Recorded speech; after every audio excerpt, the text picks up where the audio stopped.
How's it going? Hello, hello. I hope everyone's doing well. If you jumped, I apologize. Welcome to my so called life. My name is William, and it is Wednesday. Do you know what's really funny? I have three thumbnails going on at once, and I don't even know why. Hi, Pam. Hello, hello. Great to see you. Great to see you. Let me switch my camera.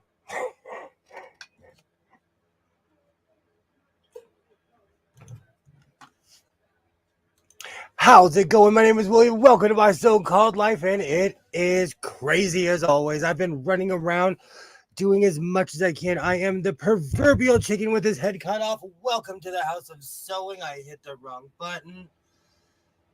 Oh, that's funny. There we go. Welcome, welcome. I hope everybody's having a great evening. It is Wednesday. Yay. Hello, Pam. Great to see you. You've been missed. I hope everyone's doing well. I have quite a few things I'm going to be doing this evening. I've received a bunch of patches because, I'm a patchaholic. I am really thinking about making a shirt with this weird wool material that I've recently acquired. And I think I'm just going to make this shirt because it looks nice. I'm going to have to move the dimensions around a little bit, but I'm going to make a shirt without a hood. At least that's the goal. I know in the middle of it, I'm just going to be like, just add a hood. I sometimes watch in the balcony. There's nothing wrong with that. And, I'm glad Pam brought that up. To anyone who's watching, I thank you. And to anyone who watches this in the future, I thank you as well, because quite a few people watch this after. And you are welcome to be here in the House of Sewing and join anytime. But before I get to any of the fun or the craziness, this program is for entertainment purposes only, and its content is not intended to malign any religion, race, company, individual, or wigs. All opinions expressed by my so-called life and program participants are solely their personal views and do not reflect the views of every human being on planet Earth. I hope everybody has a great evening. Let's go sewing. What should I make? I'm at this really weird impasse where I should be finishing my jeans. I should probably start there. I made an amazing pair of Janko jeans, and I'm, covering up certain edges, but the more and more I iron them and I look at them, they are coming out perfect. I was going to make a standalone video with my jeans, but I just decided to add them to my Friday sews because it is a process making Janko jeans. We get a disclaimer to well, dose a lot. Back in the day, I had a lot of critics and a lot of people had things to say, so I come straight with a disclaimer. Let people know, like, hey, I'm just some shrub on the internet with an opinion. Great to see you. Great to see you. Awesome. First time I've heard someone do that. Really? I actually got the idea from a YouTuber I watch all the time. He's a bit crazy. He does get a lot. And it's smart to come with a disclaimer to tell people, like, hey, man, I'm just discussing things that I like. I'm not here to malign you. A disclaimer, it's something that I kind of fell into just to let people know, like, hey, man, I'm just here to have a good time. And if you learn something, it's by accident. I'm going to get into something in a little bit, but I haven't. I'll wait for that one. Jose, I'm glad that you're here because you got me thinking about something. Yeah.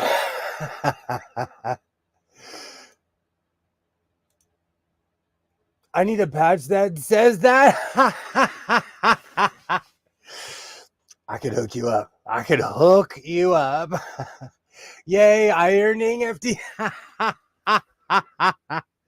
That is not what people say, polished and assembled. You are the first person in the history of ironing anything to be like, yay, oh, great to see you. Great to see you. Awesome. Awesome. I don't know where to start. I had all these amazing plans, and now I'm like, where should I start? What was I going to? Oh, you know what? I'm not even going to shame myself at this point, but you know what? This is going to be the oopsie appreciation hour. I have purchased a few. It's okay.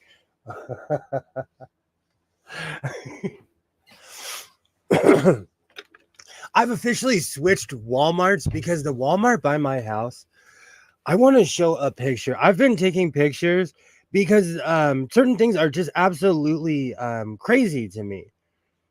And it's weird to me that my local yay, hello. What was you about to say? I think I already forgot. Yay, hello. Awesome.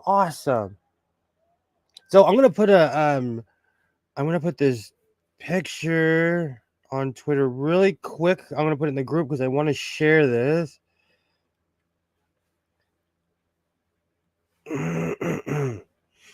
So I don't know about where anybody else lives, but where I live, everything, yay, hello, everything is like this in all the stores now.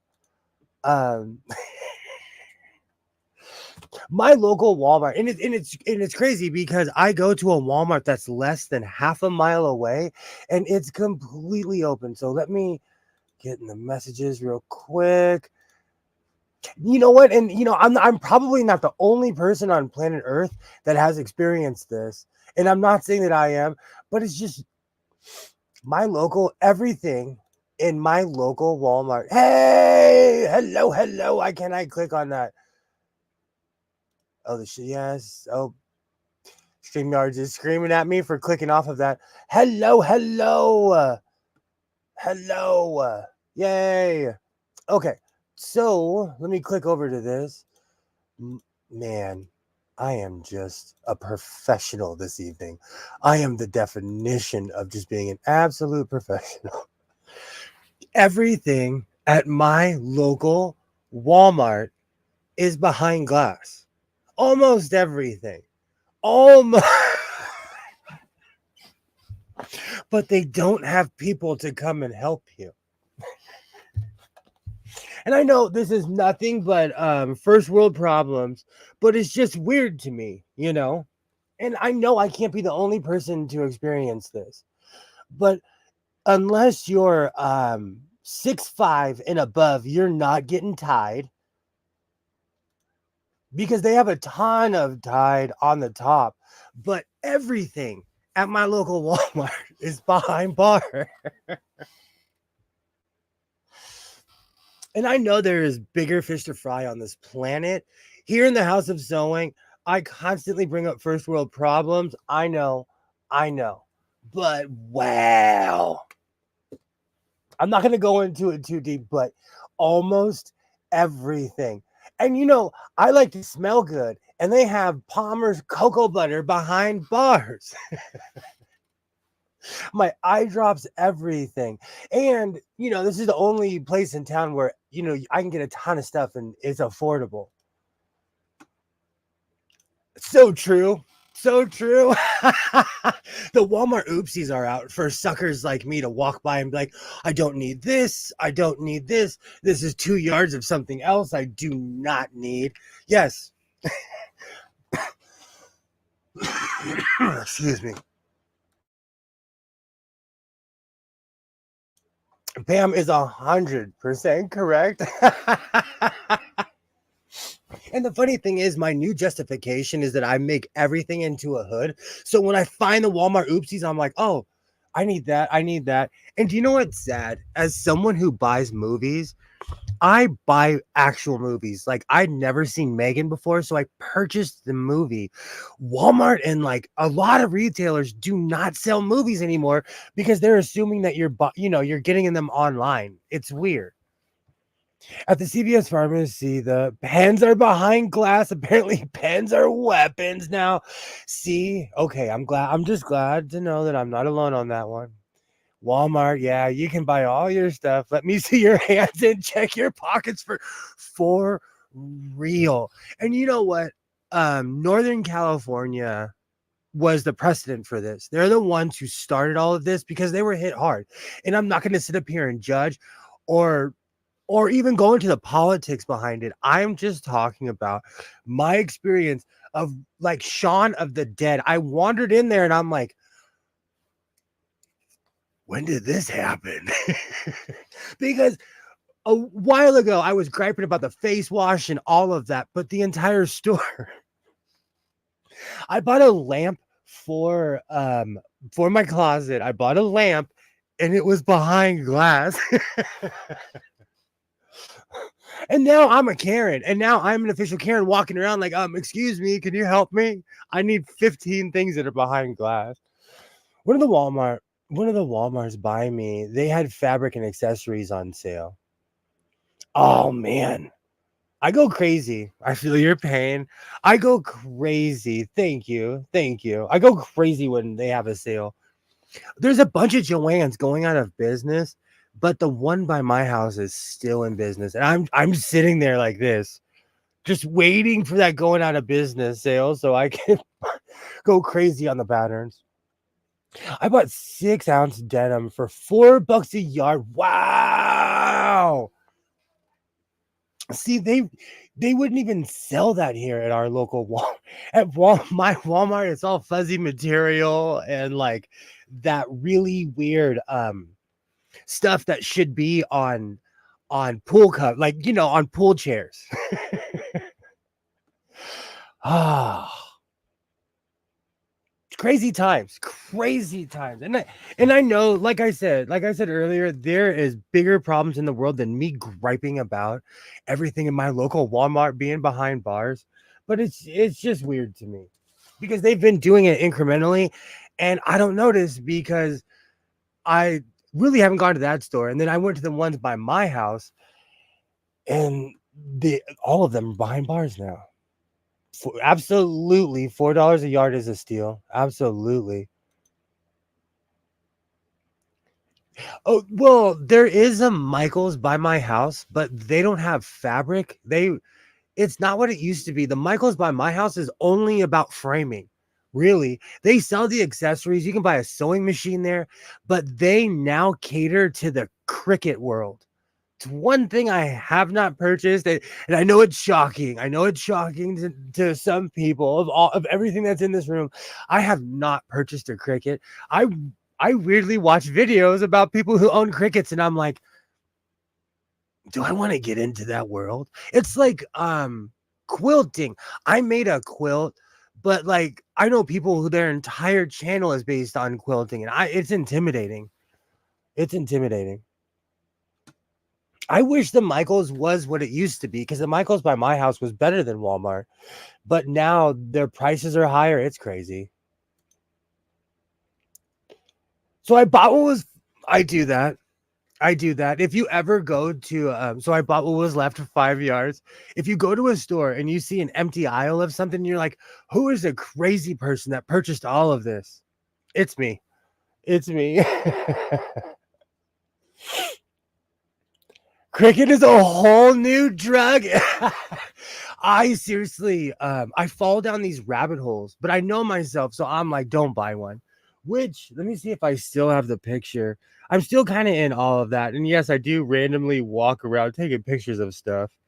Um, Still to this day, I score. Let me see if I can find the picture. If I took one recently.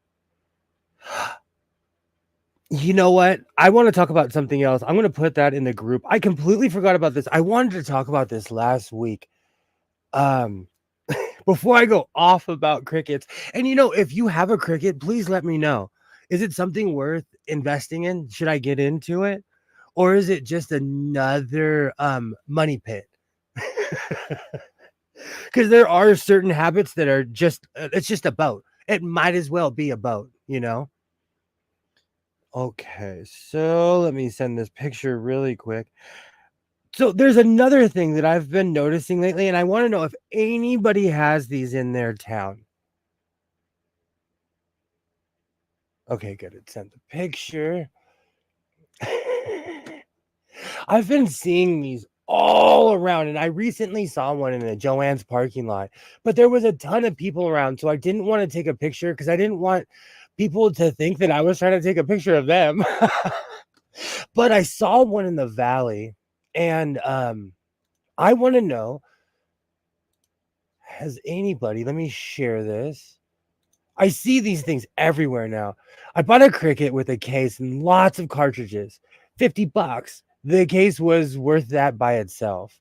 Is it worth getting into? Like, I'm obsessed with making stickers and stuff. I don't know. I still buy stickers. It's just one of those things that I haven't invested in. Okay, let's see. Okay. So 4 or 5 months ago, I was at a really random Goodwill in the valley. When I say the valley, I'm talking about like a 40 mile circle. But somewhere lost in Los Angeles, I was at a Goodwill, and this machine started talking, and it said I'm starting to record. And I looked around, and it was one of these. In most parking lots in LA, and I don't know about anywhere else, we have these weird contraptions now. And these are the beginning of robot security guards. It's just weird to me. It is just weird to me. Does anybody else has anybody else seen these? I haven't used it very much, but I haven't. Interesting. Looking at your background, you would love the cricket. So it's definitely another habit I should get into. You know what the problem is? It's the initial like if I was to go to the store, it's a couple $100. But then that habit is even more expensive as you go along, you know? But these robot security guards are crazy to me. They're in almost every like random parking lot, and they're sporadically all over the place. And I think I'm starting to notice them more because they talk to you. It is the strangest thing. Portland has them. Some have flashing lights. The one that talked to me, like the first time I heard the thing talk, I did the Billy Blanks Tybo. Like I jumped in my stance. Like, what is this thing? But they're all over the place. And you know, I love thrifting. I love going to Salvation Armies, Goodwills. They're all over the place in LA County. I feel spoiled because I hit a map and I was like, oh, I haven't even scratched the surface. I have literally mapped out my area, and I've just started going to different places, and some are busts and some are like, wow, where has this store been my whole life, you know? But that's the beautiful thing about exploring. The first time I saw one, I jumped sky high. It's just the strangest thing, and it talks to you and it tells you, I am recording. Well, thank you for being loud. Oh, they're going to make fun of us 200 years from now. They are seriously going to make fun of us.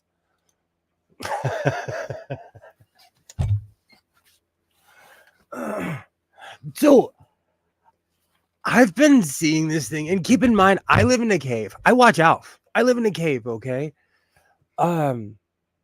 Why do people think Ohio is not real? Lately, I watch all kinds of crazy things on YouTube. I watch all kinds of YouTubers, And there was a YouTuber that would make fun of their co-host and be like, "Oh, where you're from isn't real, blah blah blah." And I would like, "Ah, that's funny, not funny." But there are people who really think Ohio isn't real, and there's T-shirts, and I'm kind of at a loss for words. Let me tell you, Ohio is real. I've been there. There's lovely people in Ohio. It's a great place. You should go visit. I thought that was insane. I thought that was so insane. I had to write it down. There's one that says, "Please back away." They couldn't have that around here. You could not have one of those around here. It probably does say, "Please back away." It's just no one listens to it. It's just one of those strange things. It's just one of those strange things. So before I start sewing, I live in Indiana. They are real and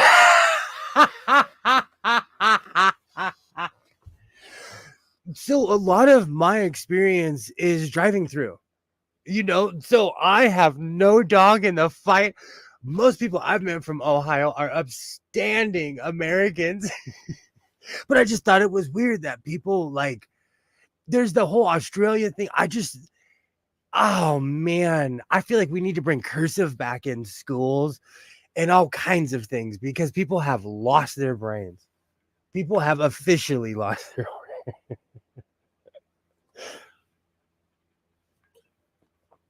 And I went straight to Google and it took me straight to Amazon. They were trying to sell me T-shirts. I almost bought one, but I was like, you know what? I do not have a dog in the fight, so I'm not going to buy an Ohio isn't real T-shirt. Even though now that I said it, I'm probably going to get really bored one night and purchase one. I just thought that was the strangest thing that people think Ohio isn't real. That's a new one on the list.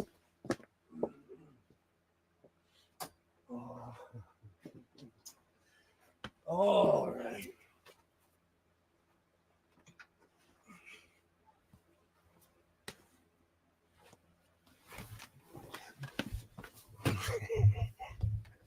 So my Jankos were an utter and complete success, but I'm giving you trade secrets right now. But you can see where I did not edge it right there. So I'm going to have to fix that piece right there.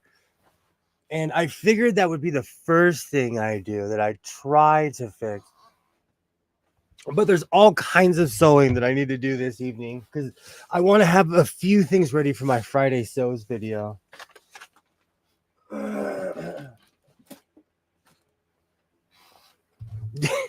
You know what? I'm going to make a video called Ohio is Real, and I'm going to go there and go thrifting.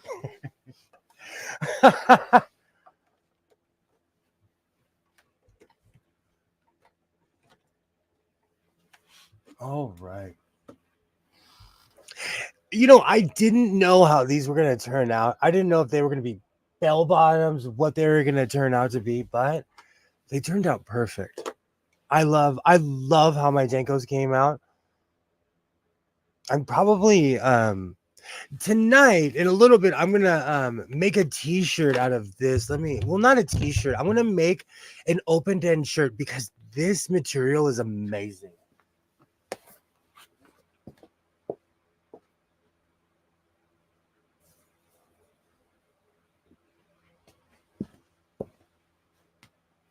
This stuff is weirdly woolly.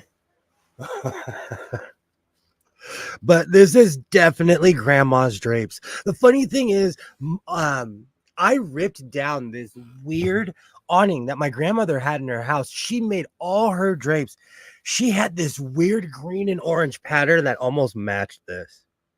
I still have it. It's in my storage unit. The whole thing's intact too. Man, I took the entire structure off the wall and everything. I was like, oh, you're coming with me.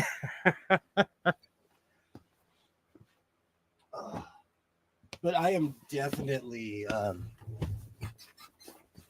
I was trying to think, what can I do with that right now? Because there's all kinds of things I get in my head. I'm like, oh, I'm going to make this, I'm going to make that. But I thought, what project can I do right now with this material? And I have a simplicity pattern I've been working with. Is it simplicity? No, it's a McCall's pattern. Oh, okay. Let me take off my cowboy boots. And to all my people who just want to be tall, I see you. I see you. And I love illustrating how much. Ooh, my mic does not want to go.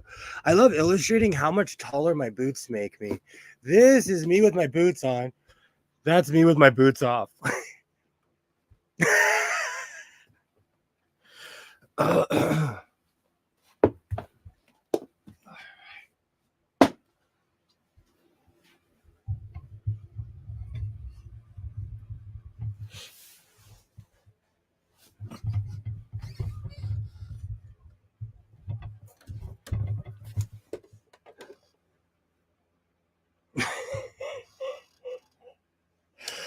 Kids are having a good old time outside.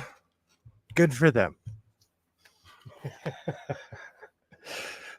For as much as I'm like a get off my lawn kind of person, like I live in a neighborhood, you know, be as loud as you can for as long as you can.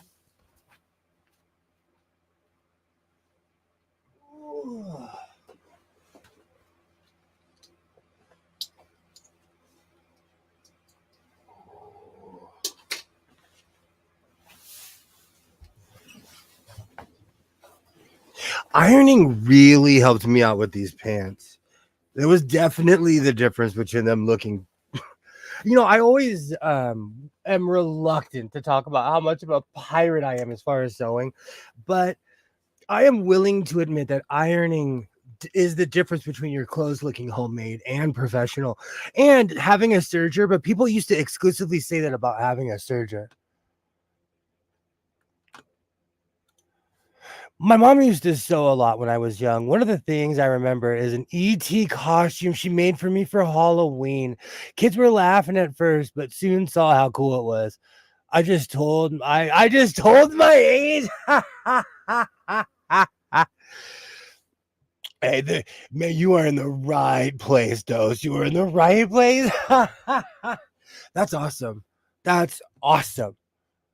See, those are the memories that stay with us forever when someone makes something for you, you know? I was going through my son's closet and he still has all the stuff I made him, and I was like, "You know what? That's awesome." He's not like hiding it or anything, but it definitely ages because there's certain phases he went through that he's not into anymore. And that is not the angle I was going for. See, that's the beautiful thing about sewing. I still have all the stuff my grandmother made me, all the stuff like, and my grandmother went, man, she made pillows. She made sheets. She made those weird pillows with the double arms that you could lay back on, and she made like 20 of them.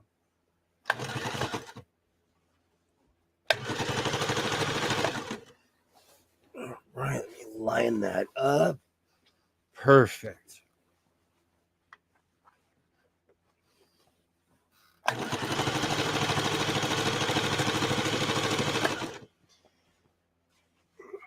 You know, I don't even care if this part is showing here. I just want to make sure that it's secure because I like the look either way. Because I do dress like I'm in the Lost Boys. Like I'm a vampire familiar anyway.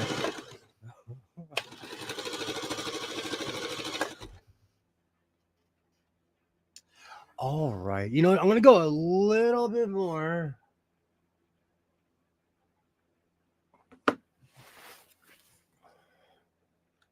I'm going to go a little bit more, but let me, because I'm just trying to secure these. These look great, but I don't want to, because what's going to happen is I'm going to jump on my roller skates and then, and then you're going to hear it.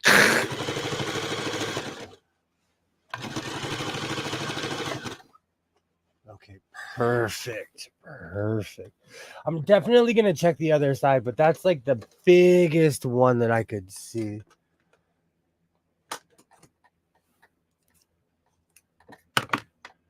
Oh, Dose, you're reminding me of the good times when my son was younger. I used to dress him. I'd send him to school, all kinds of stuff. I still have a mini Colin Kaepernick jersey that I sent my son to school wearing. Aw. Oh, there's the other mistake I was looking for. Now my son is in the living room working out. He has turned my living room into a gym. And it's one of those weird things where it's like weirdly motivational to work out because it's right in front of my face, you know? And I'm kind of not mad about it. There we go.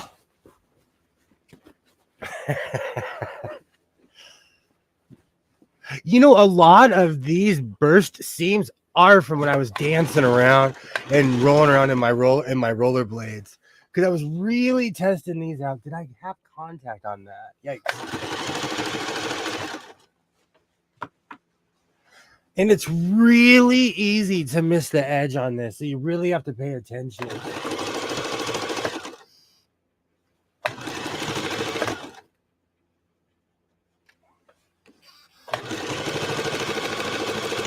This has me wondering if it's even sewing at certain points, but I can see that the thread is still in there.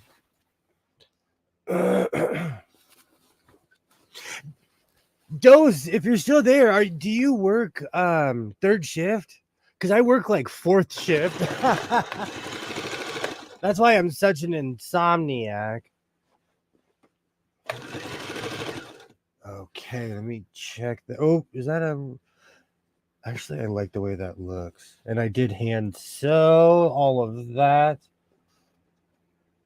I'm definitely going to bust the iron out for this.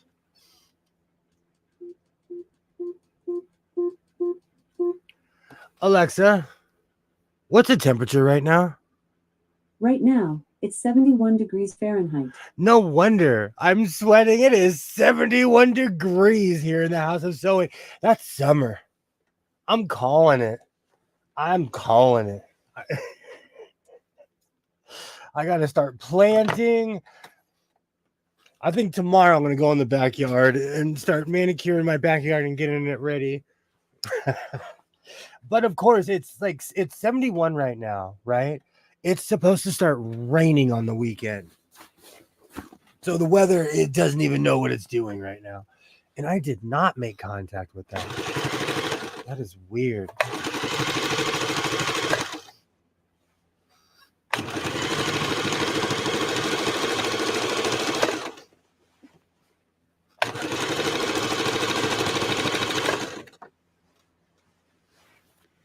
I knew it was hot because it was 80 something today.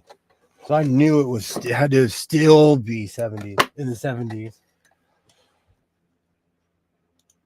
Absolutely. Absolutely.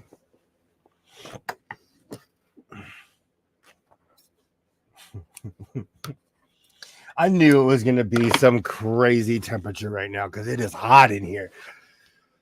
All right. Let me see if I missed. No, it just looks like, oh, I missed right there. I really go back and try to connect everything because in the long run, it's better to pay attention to it now than have to go back after you wear it out thinking that everything's perfect.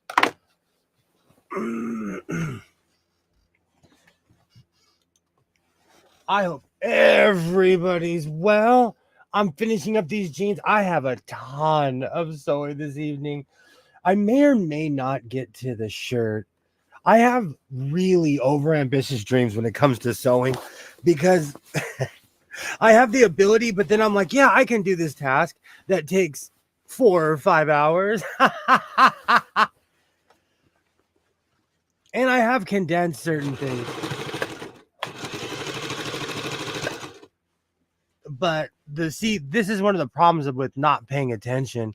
I didn't rush when I made these, but I made these fairly fast, and there are some missed opportunities, so to speak. Beautiful. Make sure I'm not sewing the pants together.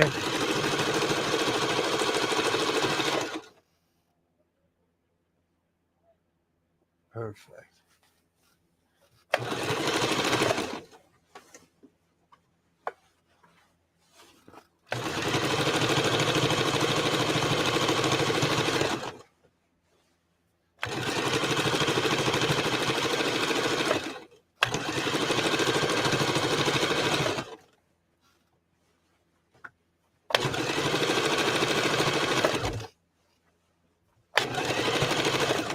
Perfect.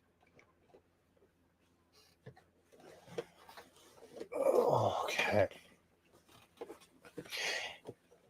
You know, it's really funny. I've oh, is the box.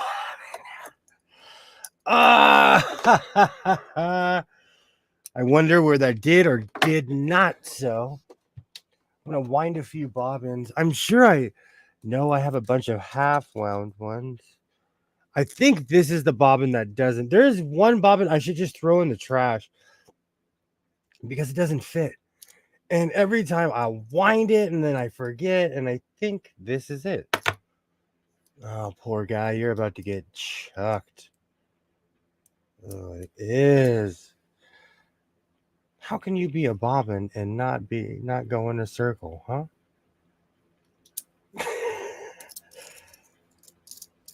Yeah, this one is the crooked one. I will put it over there for now. I'm going to grab my other machine. I have not used that machine in a while, so we're going to find out together how it's working.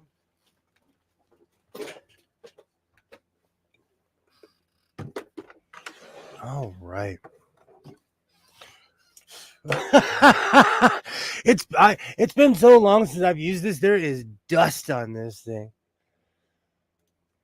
Do you remember when you fell in love with sewing? When a lot of it started when I was in my 20s. I worked a lot of service jobs. I worked every job you could think of, from like fancy steakhouses all the way to Carl's Jr., Subway, all kinds of crazy jobs. And I had what was called shoes for crews. And I've always been around people who would sew. My grandmother absolutely loved sewing. I was a sick kid in a way because I was born with asthma and everything makes me sick. So I was always staying home from school or something because I was sick. So I would hang out with my grandmother. Oh, that bobbin doesn't fit either.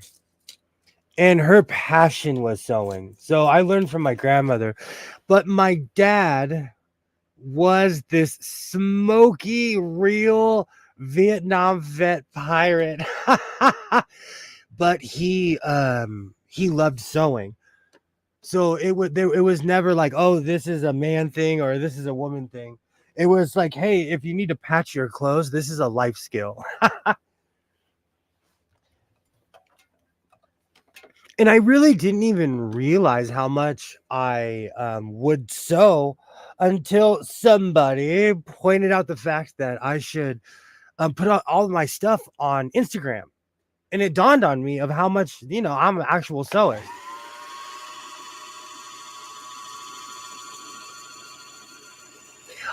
I'm a firm believer in having hobbies. So sewing is just something that I've always done. That's a really good question, Dose. It's hard to answer. That's really hard to answer.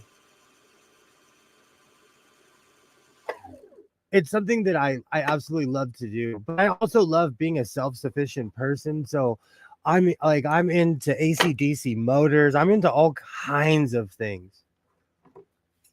Power distribution, all kinds of funny and boring things. Perfect. I think I should wind another one. Says the guy with a bunch of half wound bobbins sitting here. But I feel like in life you should pursue the things that you love to do, And if you like it, and it's also one of those things. It's not that I have regret, but I also refuse to live in regret. So there's a lot of things like I'll try things and it was a complete failure. I wanted to snowboard so bad. I wanted to be a professional snowboarder. In my head, I was like, I can do that. I can do that. I when I was younger, I learned to surf. And I actually got over a bunch of fears. But I will tell you the ocean will teach you respect if you do not have respect for it. But I wanted to snowboard so bad. I thought it was the most amazing thing on earth. And then I went snowboarding and realized that I don't like snowboarding. I just like watching it. So it's important to investigate these things too.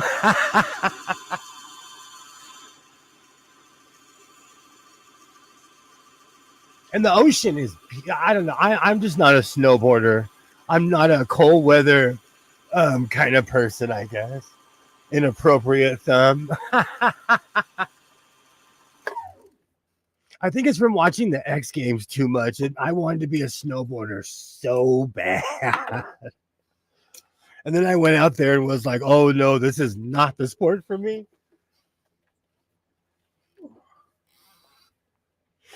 Oh, right. I'm surprised this baby lock is, after all this time, this thing is still holding up.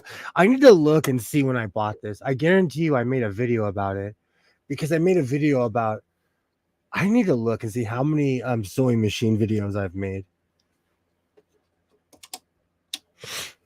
It would help if this is plugged in. You know, the one thing that I fell into that I didn't think I would is collecting sewing machines. And I really didn't even realize how many sewing machines I had until the plague. And then during the plague, I was like, ooh, I have quite a few.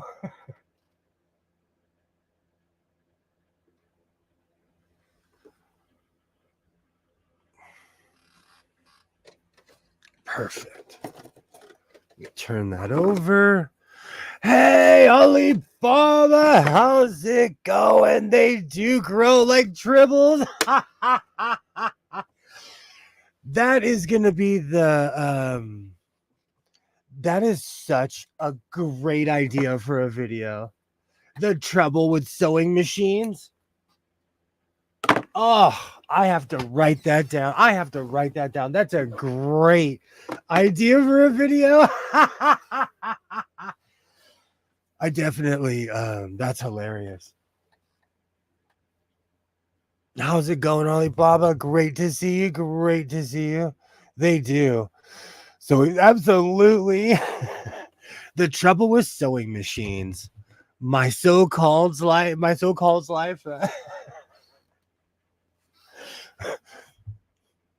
Oh, I could wear each uniform.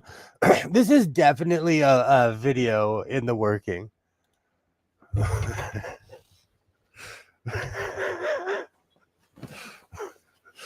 Oh, okay.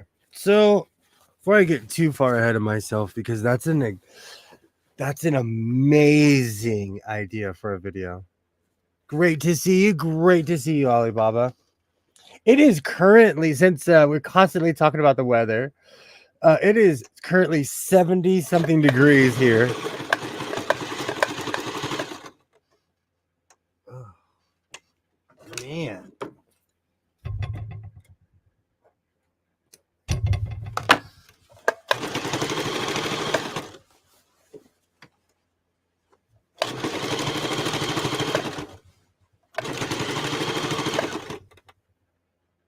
Wow, it actually cooperated. Perfect. Perfect. So I want to take a look, see if there's any more imperfections on here. It was 21 Celsius. I know.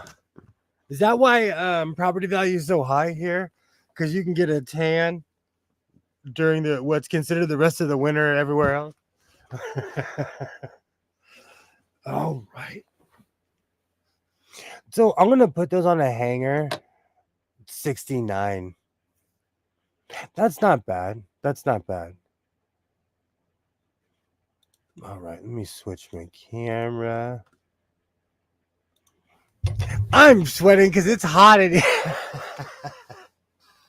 It's gonna be almost sleeveless time of year.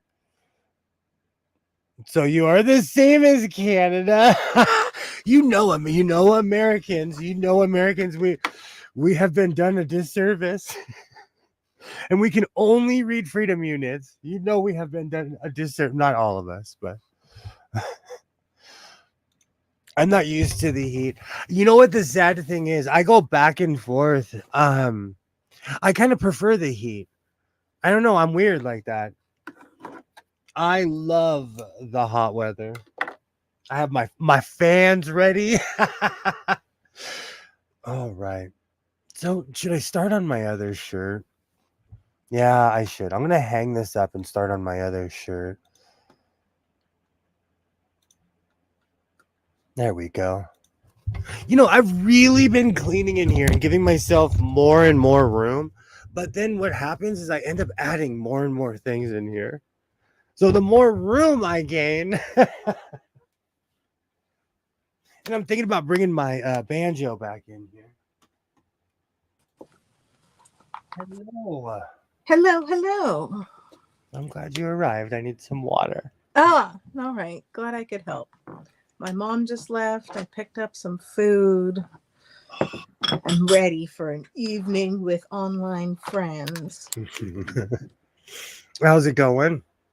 Yeah, I am worn out, as you know, but everyone else might not. I did a huge clean out in the library / dining / sewing room. I had a lot of stuff on shelves and tucked away. I found a floppy disk from 2001. We now know that you have state secrets like Matthew Broderick. I know Dose got that. Dose was talking about having an ET costume, and I said, "You're in the right place. You're in the right place." Yes. I am familiar with ET. Do you know what's a trip? If I showed you that neighborhood now, you would be like, "What are you showing me? Where is this?" Because there's that famous bike scene where they're like going through those mounds of dirt. Those are pads for houses. Mm. You know, so that's a whole neighborhood now over there, and it's been there for a while now at this point. Books are heavy. I didn't move any books, fortunately, but I moved a bunch of other stuff and a lot of pacing. I moved a couple sewing machines. So, but yeah, it's weird how neighborhoods change. I think I told you about how when I was a kid, we had a house that was at the end of a cul-de-sac and there was an orange grove. Yeah, the orange grove is no longer there. So That's like my grandmother's house. There's a neighborhood. It is now named after the orchard. And there's a bunch of pictures and everything. It's crazy. All in the name of progress. So absolutely. Just a little bit, you know. I have, oh my goodness. I have a Kenmore 84. It's an 84, but it's a later one. But it is, let me tell you, it is all metal. I had to lift with my legs on that one. So I'm gonna have to go back and check out that video when I weighed that Canmore. That thing has to be in the 65-pound range, but I just don't want to start telling stories because I weighed it in a video, and it's at the end of a video, and I have to remember which era of sewing I was in. Alibaba says lift with the legs, it's 42 pounds.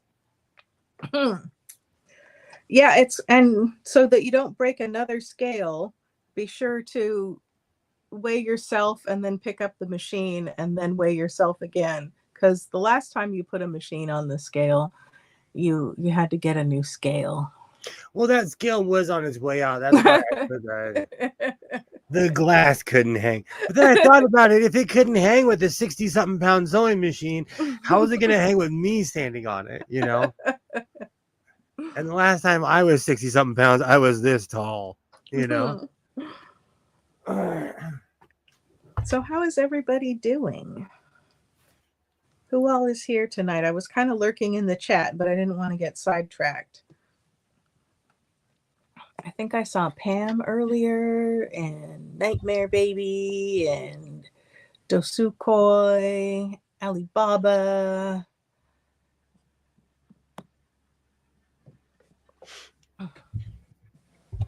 So I'm gonna. This reminds me of a couch that was at my Aunt Teresa's house. I mean, it definitely has that 1970s couch vibe to it. I need a couch shirt. That could actually make a nice jacket. Do you have enough to make a jacket? Why are you trying to talk me into practical things? See, but here's my problem. I had this talk with myself earlier.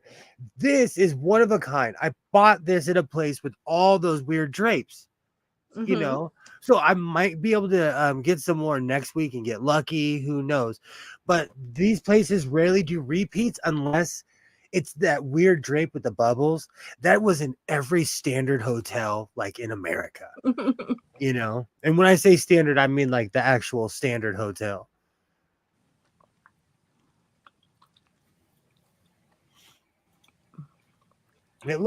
Why is everyone voting?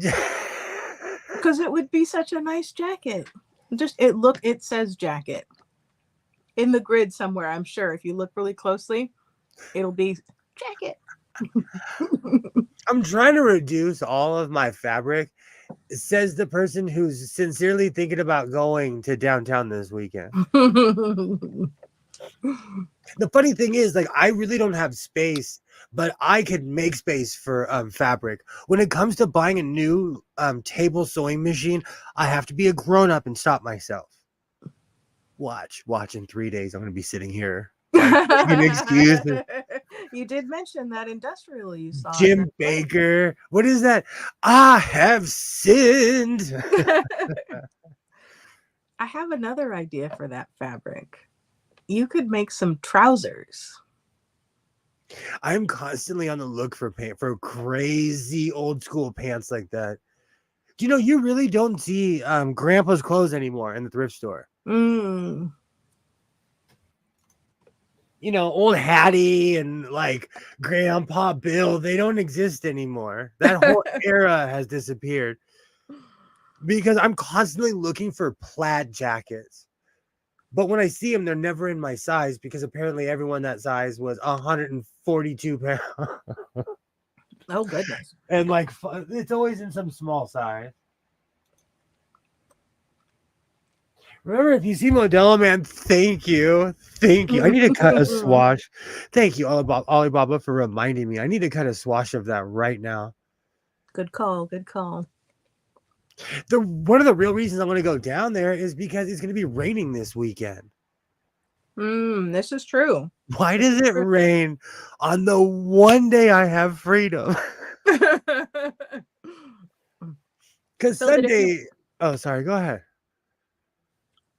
It's raining so that if you want to, you could stay home and chill out and rest and look at the rain in the back patio. When it's raining, I wake up. I have no motivation to leave my house. I have none. The last time I was in my car driving, and I'm like, I'm proud of you, man. You got this far. Because every other time it rained, I was like, nope. I completely changed what I'm going to do. And even talking about it, it kind of makes me, downtown is a mess. I don't care where you live. I live outside of downtown. So going into it is just a bowl of spaghetti. True. And it could be a 45-minute trip or a 2-hour and 45-minute trip. Oh. And the signage in downtown LA is so bad. I was going north on a particular freeway, and next thing I knew, I was going south on that same freeway, and I have no idea how that happened. I agree with you 100%. Like, it's really deceptive because all the roads take you around downtown, but you have to navigate yourself into it. Mm. I don't know. I thought I was good with the LA freeway system, but I was humbled. It's a mess. It's a mess. See, talking about it makes me no, but I excuse me. I want to go see Modelo Man before that day I wake up and realize it was a whole fever dream. There's going to be a day that I walk by and it's going to be like, he never existed. And I'm like, but I have a coat. I look at all the clothes I have. You'll be looking at one of the coats that you made out of the fabric you got there, and the fabric will change before your eyes. I seen that movie, Marty McFly Wins. I'm here. I'm here for it. I've seen that movie. It's the strange. So I need to go see Mr. Modelo Man before he gets taken over. Oh, that Black Lightning as well. Before he gets discovered by the city. I have a Judge Judy rule of if it's too good to be true, it's too good to be true. And that man is the definition of it's too good to be true. Well, maybe he's relying on you talking about him and on the volume for old fabric that he's not really moving anymore. He figures it's worth it.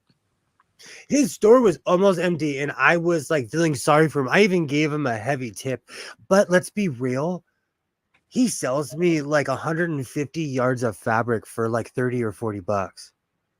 Nice. It's crazy. Like that is insane. Do you know how much money I would be paying if I was at a store? Like it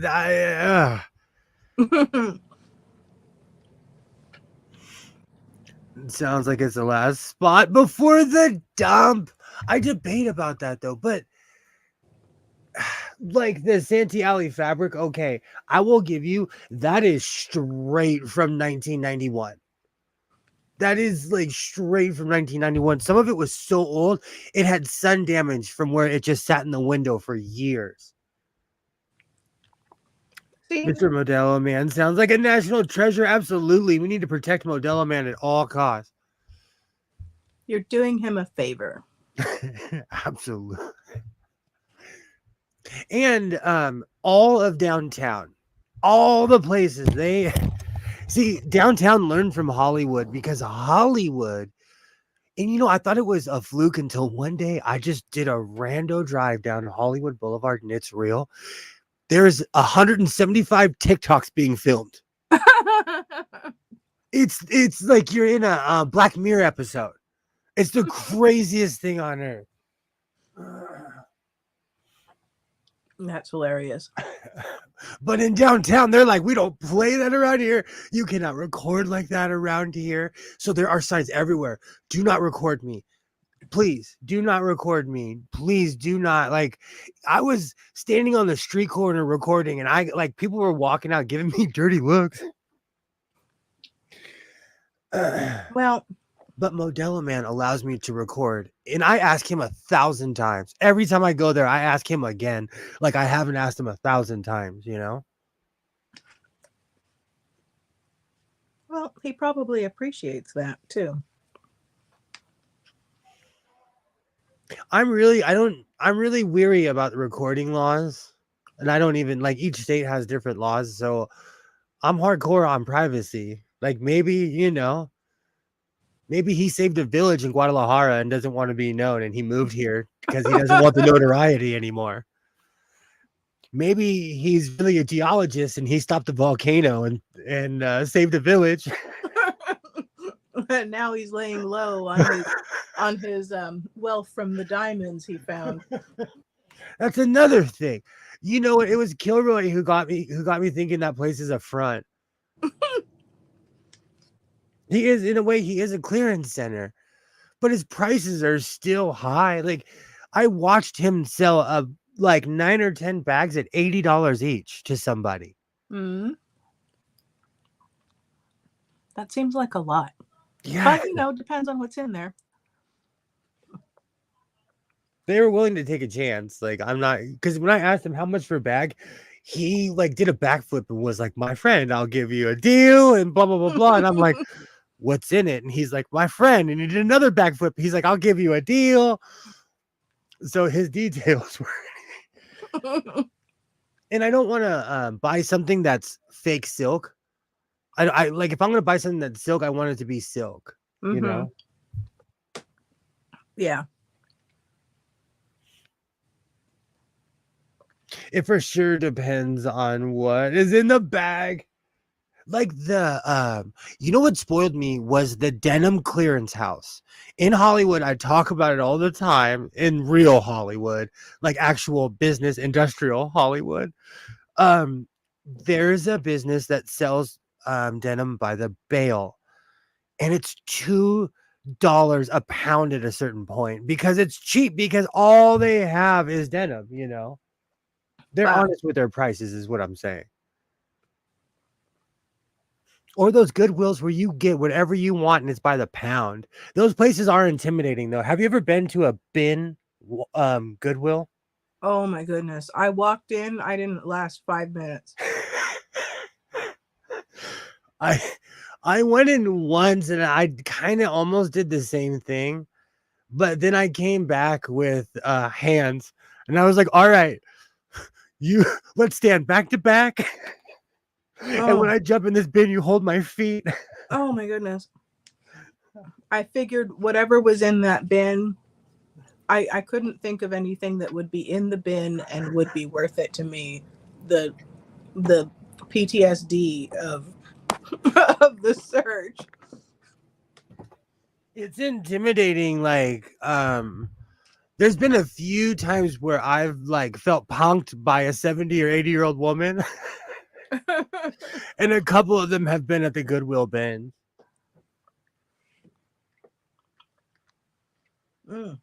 See, now I want to go to the bins now. It's been a long time since I've been to that place. It's intense. I get up early, but like, those people go there all the time. They're buying for stores, they're buying in mass. So they're just grabbing things and throwing it in their cart, you know? So what treasures have you found at the bins? I'm a denim shirt obsessor. I'm obsessed with DVDs. So I have a full set of The Sopranos that I have slowly purchased from Goodwill. But the bin, in a bin, I found season 2. Nice. And basically got it for free because they charged me for the wait. And it's worth more to me than the wait, you know. It's one of those weird things, you know. Yeah. Man, I've purchased a ton of stuff. I'm obsessed with black t-shirts, you know. And for me, it's the undershirt, because I'm looking for an extra large or large black undershirt, and red, because it's really weird, but like red long shirts are rare for some reason. Do you think it's because of the material or the dye? Well, I feel like whatever the season is, they'll make something in black. And especially if you're doing some like edgy graphic or something, they'll make it in black. Whereas red, being a color, can fall victim to, it's spring, why do we want to make something in red? Or this year green is popular, so no red. Because I can find a long sleeve in blue, in gray, and almost any color but red. It's few and sweatshirts as well. Yeah.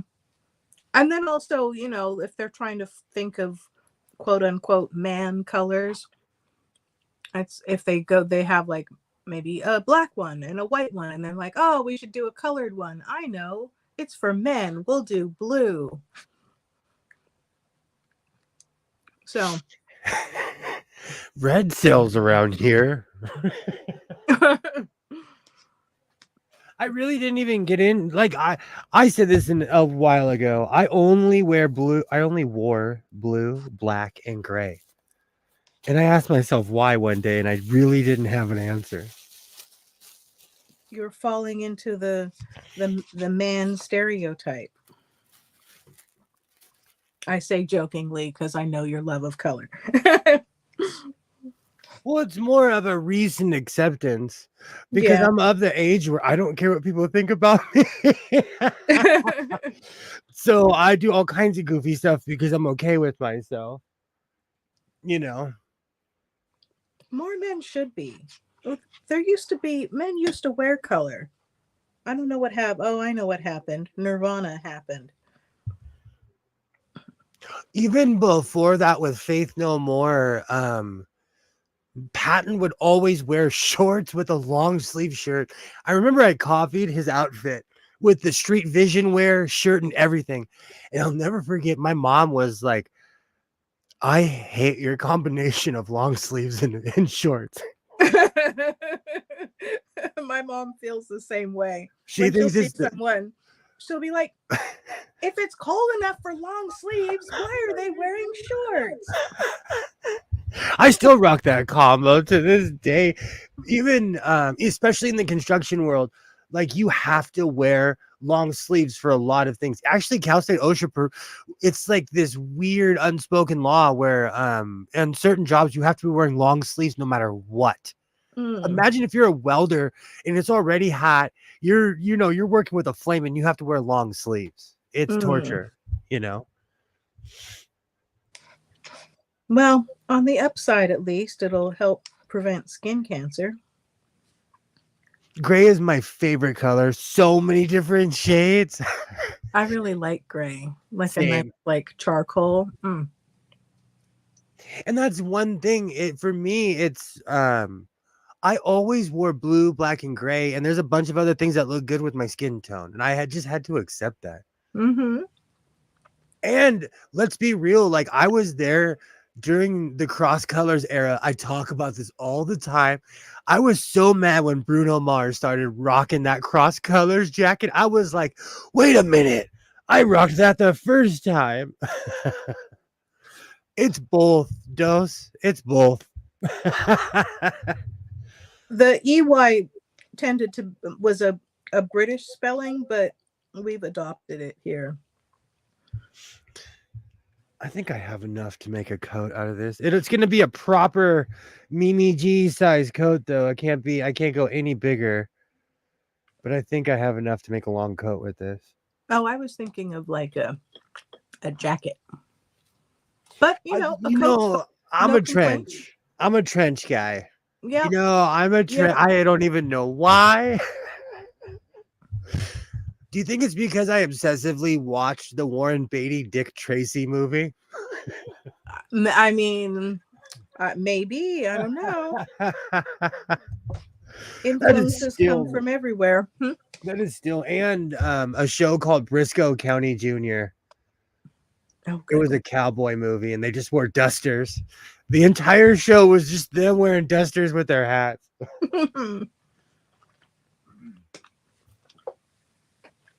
A lot of my obsession, though, came from like my pops would be like, "Oh, you like that show? Get in the car," and then we'd be able to go watch them film it. Oh, fun! I like seeing behind the scenes stuff. So I became obsessed with that one particular show because I got to see behind the scenes, and I've talked about it a bunch. When I was a grommet, they filmed the first couple of seasons. Mighty Morphin Power Rangers was filmed in my town. I've never seen that show. I mean, maybe a clip, but I don't think I've ever seen a full episode of that. It was you were living your life. You were what is that saying? I watched this show about the you were an independent woman of the 90s. I was at home eating Captain Crunch. It was the strangest thing, though. That's behind the scenes that kind of broke the fourth wall, because The original Power Rangers were hardcore. Only 3 of them survived in real life of the original Power Rangers. I'm not kidding you. We'd be walking home from school. We would see the Power Rangers fighting the dudes in the weird cheesy suits, and the real Power Rangers would be on the full suit, no helmet, smoking cigarettes. So as kids, we were like, "Ooh, the Power Rangers smoke Marlboros." Oh no! All of them, even Zach. You didn't say, "Hey, they're smoking, so now they have to have stuntmen." You know what though? I came from a world where you are such a Care Bear. I'm kidding. Alibaba, you know that's a fight. Color and color. I came from a world where everybody except for my mother and my grandmother smoked. My grandfather didn't smoke either, but everyone else smoked. I remember that world. It was awful. It was so awful. It wasn't foreign to me to see anyone smoking, because in my world, everyone smoked cigarettes. The cats had 3 packs a day habits back then. Crayola spells it gray, so I guess they know what they're doing. Absolutely, Dose. Absolutely. Do you know what's so funny? My memories as like we went to church every Sunday as a kid, and one of the incentives is that after church we would go to some sort of buffet. Yeah. And no matter what buffet we went to, my family was in the smoking section. The worst. Oh yeah. We would go deep too. We would come deep with like 4 or 5 generations of my family every Sunday. And we would take up the whole smoking section. And it was crazy because and yeah, most of my aunts and uncles smoked back then. I'm surprised that the cheers are not still echoing from when they stopped smoking on planes and in nightclubs and in restaurants. Oh my goodness. Such a relief. When's the last time you've been to Vegas? It's been a while. Did you just have your nose up the entire time? Well, I didn't go to I was there for a special event. But have you ever been to Atlantic City? Just saying the word Atlantic City, cigarette smoke comes out of my mouth. Oh, yeah. But I recognize that it's a California thing, and I am so grateful. Yeah, here there's much less smoking regulations growing up. That's when I moved to Oregon, it tripped me out how you could still smoke inside. There was I used to go to this place called, I think it was called Dottie's, but it was a pancake place. I'm obsessed with breakfast. So if you're a Waffle House, I'm there. But it was weird to me how you could smoke in the main lobby. And they had in the back, in the super smoking section, they had I don't know if you can still gamble in Oregon, but they had slot machines. In Denny's, they had slot machines in Denny's in Oregon, but I don't know if that's legal anymore. I think it depends on where the location of the Denny's. I remember smoking on planes, a 707. Yeah. Wow. The TWA song is playing in my head now. And you had to hope that you weren't too close to the smoking section because, that's not the smoke didn't stay there. Oh, awful. Ashtrays in the armrest. Yep. Or in cars. I think they only put it in luxury vehicles now because they think if you're rich, you smoke cigarettes. That's weird. My son couldn't believe my cigarette lighter in my old school truck. I told him it's not a charging port. Thank you. It's for lighting cigarettes, cigars, and other bad choices in life. It took me a long time. It took me the one that absolutely destroyed me is when I tell this story all the time. I was at my job and I said, you know what? I feel like Al Bundy. And the new guy, who's not new anymore, looked at me and was like, who's Al Bundy? I could have retired that day. I could have walked away. It's so true. You were smacked in the face with reality. The rich person ashtray is a cigar tray. I I had no problem taking my father's hand-me-down vehicles. And he gave me a Mitsubishi Montero. That man, it was all leather seats. That thing had an ashtray everywhere. Everywhere. I miss that car. People would get in my car and they would be like, I know you didn't buy this. Who did you get this car from? I miss that car.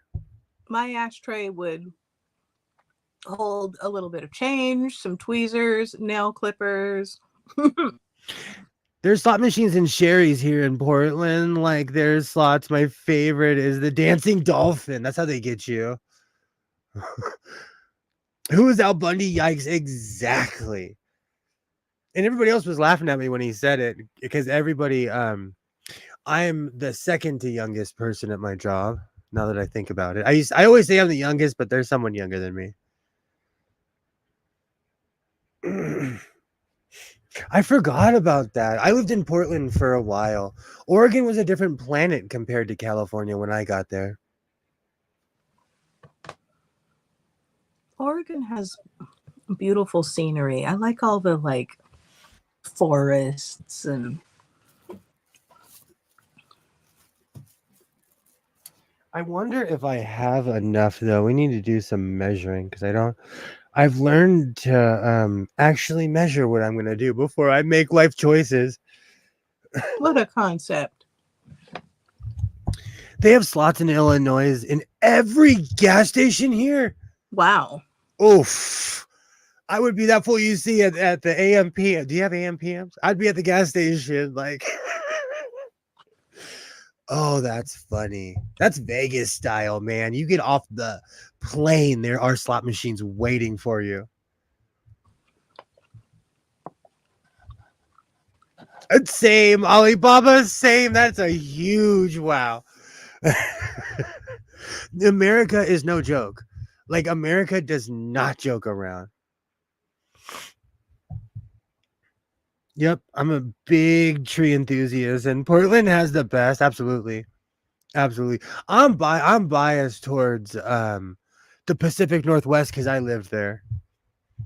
Even though I will die on the hill that Vermont and the wilderness part of Washington are exactly the same. Gas station slots. That's crazy. That's absolutely crazy. That's just because we feed addictions here. You still there, Water? Yes, I was chewing loudly and had chili in my cheeks, so I was trying to be discreet. I'm I'm rustling. gonna quote my friend Bobby Hemmett and say, in America, we have liquor stores on every corner, and in the UK, they have bookstores on every corner.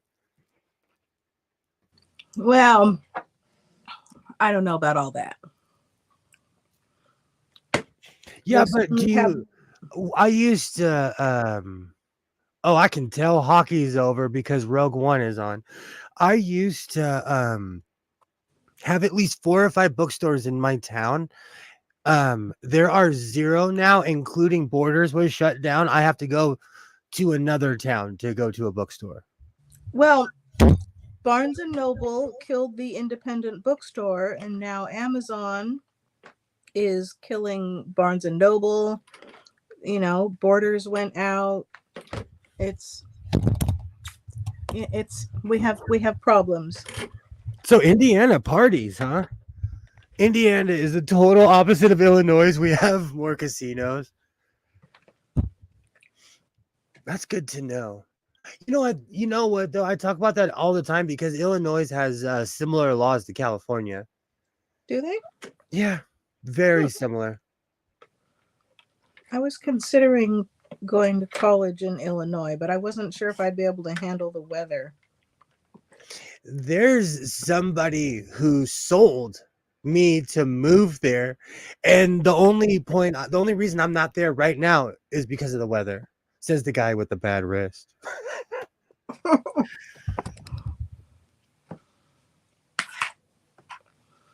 Hmm. I'm like stopping myself. Do I want to make this coat? Do I That have would be nice with that Western pattern that you have. Did you ever bring some tracing paper? what language would you like it in? Les Sai. Would you like it in French? Les Sai. Would you like it in Spanish? No.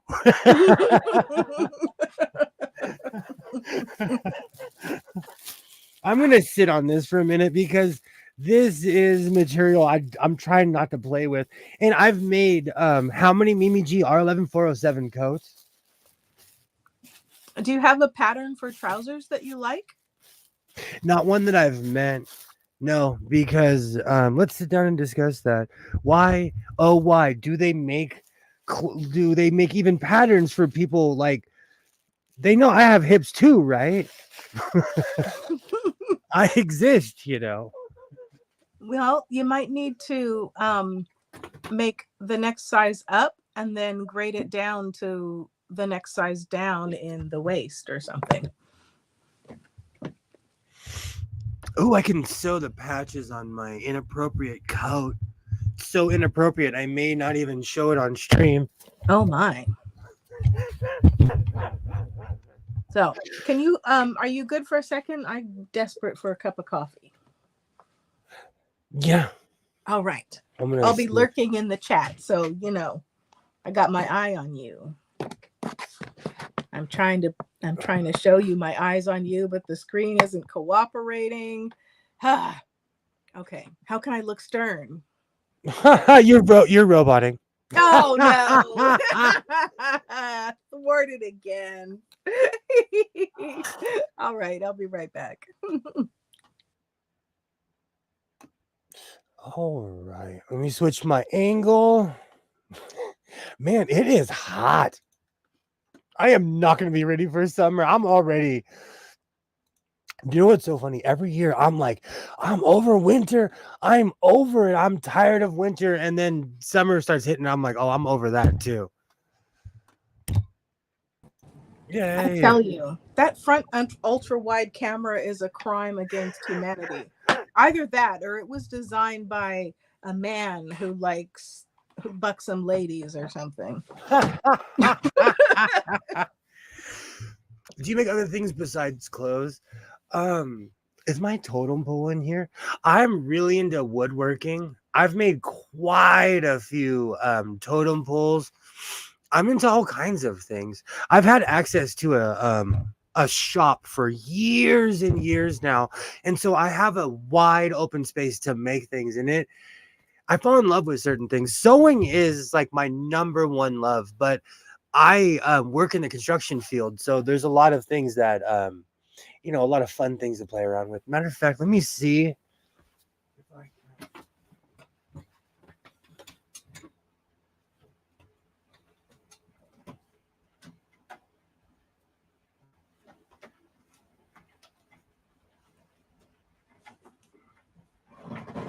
Oh. I actually made this one night from I made this a couple years ago. This was from watching way too many X-Clan videos. And I was like, I need a walking stick, but I need a powerful one. And I made this years and years and years ago. Anyone who's been watching my channel for a while probably has seen this, but I haven't busted this out in a long time. But I carved everything in here, and it's actually semi-intricate. And that's where I got that weird thing. If you can't fight it, feature it. Like a lot of these are knots. Like that right there is a knot that would not come out. So I just turned it into an eyeball.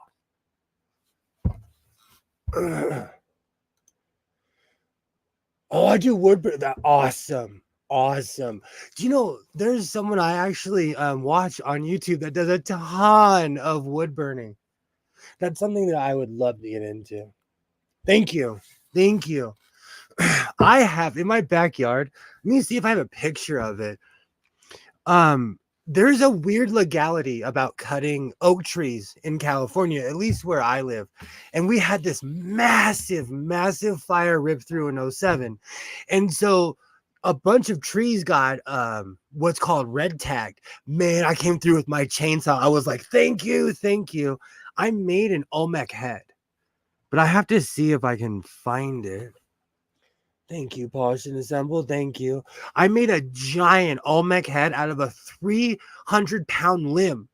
It wasn't even the stump. It was literally a limb of an oak tree. And when that thing fell, when I cut that thing, people were running when I cut that thing. And it took me and a couple dudes to put it back in the back of my Montero that I used to have. Let me see if I have a picture of that thing. But woodworking is an absolute love of mine. There's another one in here that I was working on, but work got busy, so I brought it home. I didn't want anyone to touch my totem pole. And these are all like, this is from a fruitless mulberry in my backyard that wasn't getting enough light. And I decided, like, all right, I'm just gonna plant something else there. And so I took the tree out and made something of it. And I'm gonna keep this forever. I have a ton of heavy stuff in my backyard, but I didn't want to bring any of that in here. And the Olmec head, that thing has lived outside for years and years now. So it definitely, I got to check that thing for termites. If I was to bring that in the house, that thing, it's sat outside for a while. Now I'm curious to see if I have any pictures of that. I'm going to put this picture in the chat. Oh, did it go? Okay, there it is. I want to show you a picture. So my background is actually the background of a thrift store I go to. Where is... Oh, that's right, because it's still called Twitter on here. For the record, I've been saying this for months. It's still called Twitter on the internet. I just like to point that out. This is my background in full effect. And whenever it rains, this particular parking lot floods every single time. And I do not know why. But when people ask me, like, where do you get your background from? That's my favorite thrift store. And coincidentally, that's also the same thrift store that has the industrial. I avoid that place because I know they'll sell it to me for a good price. And if I go back and it's still there, they're going to be like, why haven't you purchased this yet? Good times. Good times. But I have quite a few things I've made over the years. Hey, Rashawn, how's it going? How's it going? Good to see you. Good to see you. Awesome. Awesome. Hello. Hello. Just another crazy night here in the House of Sewing.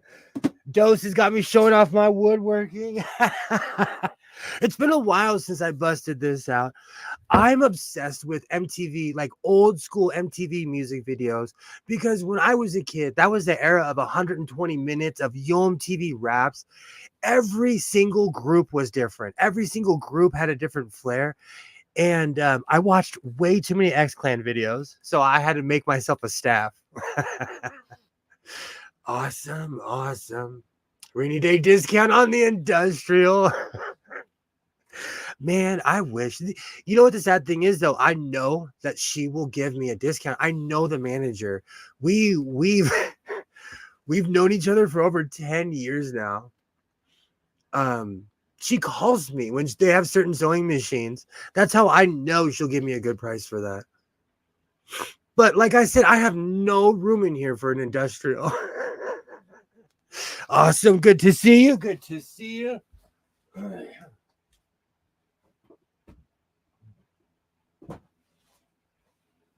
Oh. Do you know what's so funny? I spend the entire winter complaining about how cold it is. Alexa, what's the temperature right now? Right now, it's 68 degrees Fahrenheit. And I'm like sweating. There was a large batch of industrial sold cheap in Montreal just recently. It was so tempting, but yes, the space for it. I'm trying to be more responsible this year because last year I went sewing machine. I'm trying. And I learned it's 68 outside. It's 68 outside. It's probably way more warming. That's why I took my vest off because it was starting to get steamy in here. I know I'm gonna have to clear space for my fans. I'm gonna have to do the entire summer rearrange in here.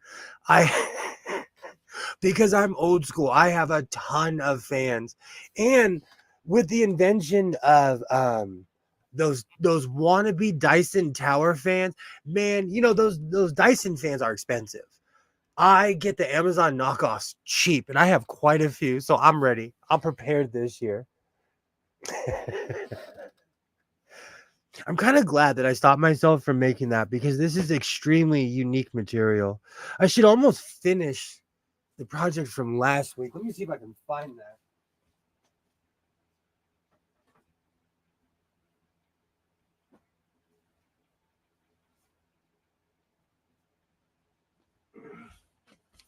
I thought I was organized, but I probably folded it and put it in the house. Booze. You cannot tell me you're not a summer fan. That is the one. You're not a fan of 105. It like last year on average we had a 2-week period where it was over 100 every single day. Every single person was like, I'm moving. I am moving. I am moving. Our weather is changing here. It is getting hotter and hotter every year. Let me see if I can find that shirt. I am one of the most organized and disorganized humans I know because I have everything in certain sections and in certain areas, but then I'll forget where they are. And now I'm trying. Is the mannequin wearing that shirt? And the funny thing is, I don't want to start on another project having 4 or 5 other projects. I could start on my semi-vulgar coat.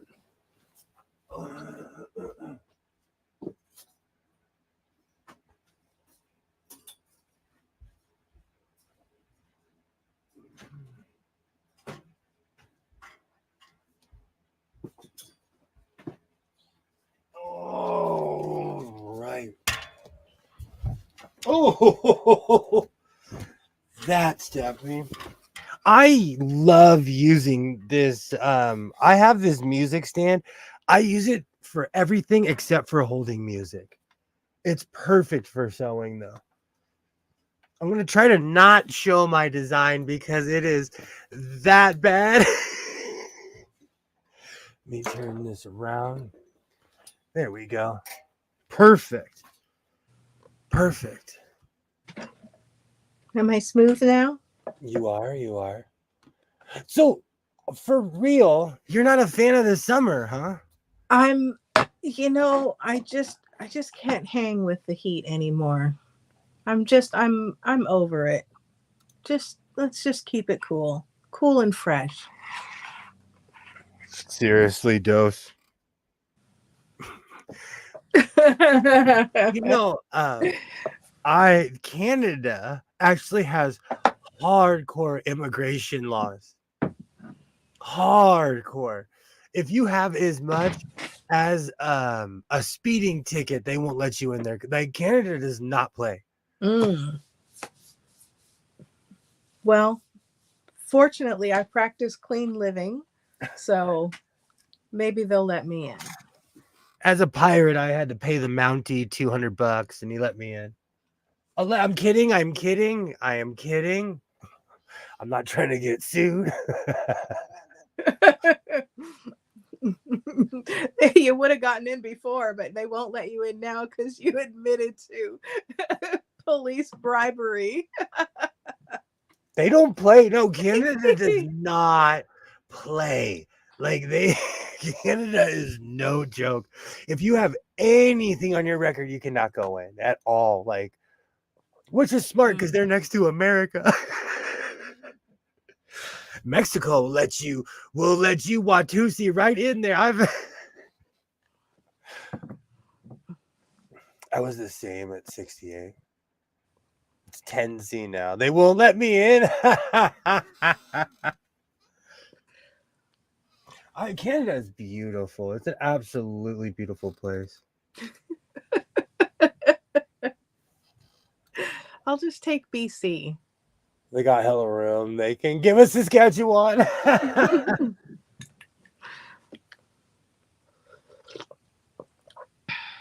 I say Saskatoon, but that's just because I've been there. It gets freezing there. Now I have to find that one giant sewing needle I have. I think it's probably in my Jenkos. See, that's the thing. Okay, so you're not a fan of the heat, but I told you about my dream was to live in Alaska. And then I went there and realized I wouldn't survive the winter. Well, you know, everything in moderation, including winter. Where's that that dividing line, you know? It depends. I mean, I'm not handling sub-zero temperatures. Sub-zero Fahrenheit? No. Like when I lived in Portland with the wind, it gets Chicago cold. And that's like 935 miles to the border from my house. And that's to the border. That's Portland is an additional like 400 or 500 miles or something crazy. 200, 300. Yeah, Portland's on the other side, isn't it? It's in Northern Oregon. I spent a lot of time in Southern Oregon, but I lived in Northern Oregon. I didn't start going to Southern Oregon until I lived here for a long time. I went when my mom went for business. I went with her. It was very beautiful up there. So, but okay, so what are we talking? All right, so we've now excluded everywhere. You want to live in Bakersfield? Do I want to live in Bakersfield? It's permanently 70 degrees there in the Dust Bowl that is on the other side of the mountain. That is Bakersfield. In Moose Jaw once, it was negative 45 degrees Celsius with 100 km an hour winds. The science teacher took us outside. He chucked boiling water at us and nothing hit. It turned to steam in the air, boiling to steam instantly. You go to jail for stuff like that out here. That's crazy. I had a dream of living in Alaska. I told you, because as a kid, I read Hatchet and I had this romantic view of me living in a cabin in the woods. And then I went there and was like, oh, man. Yeah, Alaska is too cold. Oh, my goodness. When I was in high school, this university in Alaska was trying to recruit me. And they sent me a brochure. And they said, it's not as cold here as people think. In the summer, it gets up to 70 degrees. And, you know, sensible student worthy of being recruited by a university, I said, I'm not going to be there in the summer. It's going to be cold. And I'm from California. 70 is not all that warm either. No, it's not. It's 70 here every day. It is 70 here every day. I wanted to live there so bad. So bad. Although it is beautiful. The scenery, every time I see it in some nature program, I can see why you want to live there. Beautiful. But you could go anywhere north of Yosemite if you live in California and it's the same scenery. But there's a Carl's Jr. and a Popeyes down the street. I don't know. The trouble with northwestern US, I'm really concerned about the big earthquake that's coming in the Pacific Northwest. Says somebody who sits on the hard side of the San Andreas Fault. Yeah, but we have like cyclical patterns that we're aware of for the big Pacific Northwest earthquake. That's a different story, and we're overdue. So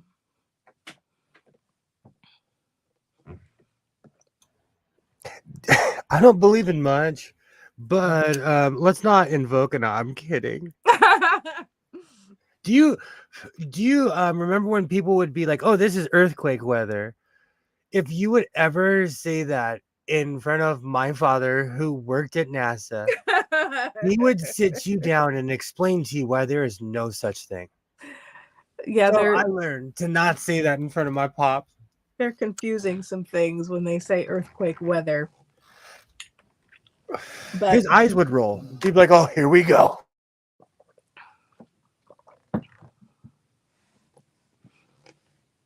Alibaba is telling us about Iceland, subduction plate tectonics. I've never been to Iceland. Has anyone been to Iceland? Well, where we sit in California, we sit on the side that would be beachfront property. Our plate would literally jump on top of the other plate. Mm. I found that I out feel during the the 94. Oh, sorry. Go ahead. Move. Oh no, I'm just singing about the earth moving. After the 94 earthquake, I learned geology real quick. You said, "Is it safe here? Do I need to leave?" And I live in a really weird area, but the 5 freeway follows the San Andreas Fault. It's the strangest thing. And it literally separates us. And it weirdly follows the plate. It's the strangest thing when you look at a map. I don't know if they built it that way. That doesn't seem like a sensible place to build a freeway, but I mean, I'm assuming that they did their research, but now I have questions. Maybe they thought they were on the hard side of the plate, but they copied the plate. We have a fault. We have a fault in southern Indiana that gets a little activity. I think it's crazy that the East Coast has been having earthquakes lately. Like people just they were like, "Oh, New Jersey had a 5.5." That's nothing to wag your finger at ever. Wow. Ever. See your eyebrows raised up because we had what, a 7.0? We know. Yeah, exactly. I remember 89. Everybody forgets in 1989 we had massive earthquakes. And pretty much every year from then on.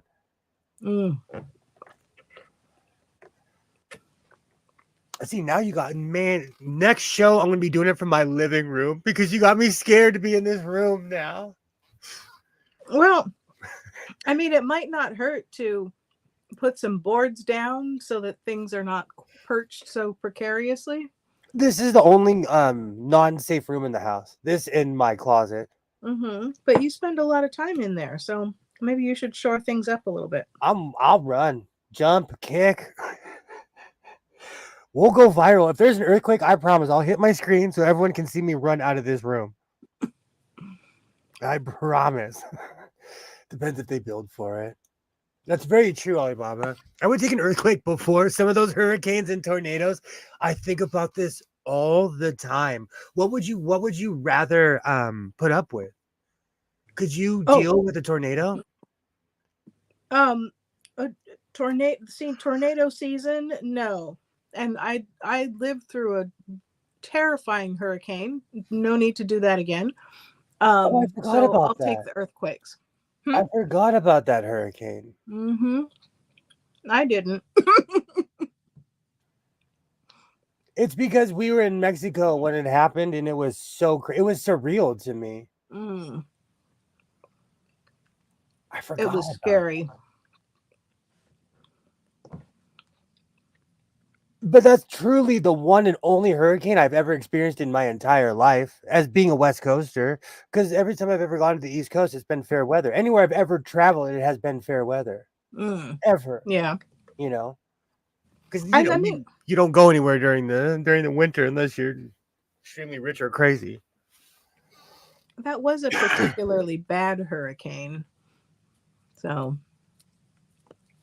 but still. I'm definitely one of the like because I'm biased of where I live. I think about that all the time because I want to move, but I'm probably gonna end up just moving deeper into California somewhere. Maybe I'll move into the Inland Empire and see how that is. It's just far enough away where it'll feel like it's far enough away. Hmm. I'm kind of kidding. Your IE face, you're gonna get us canceled by the entire IE right now. No judgment. Just my own personal preference is for ocean breezes. That's one of the reasons I couldn't necessarily hang living. Like when I lived in Arizona, that was the first time I ever was presented with being landlocked. Mm-hmm. But they have a lot of fake lakes in Arizona. That's where all the water's going.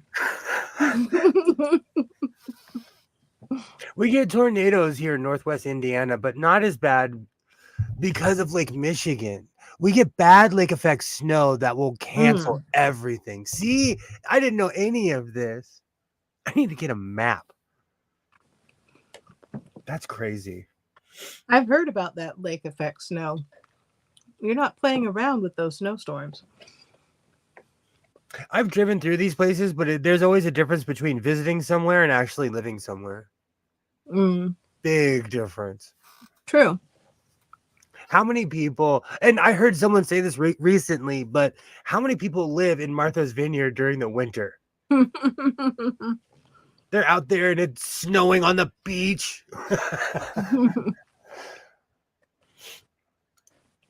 Those snowstorms can get really deep. And I saw this.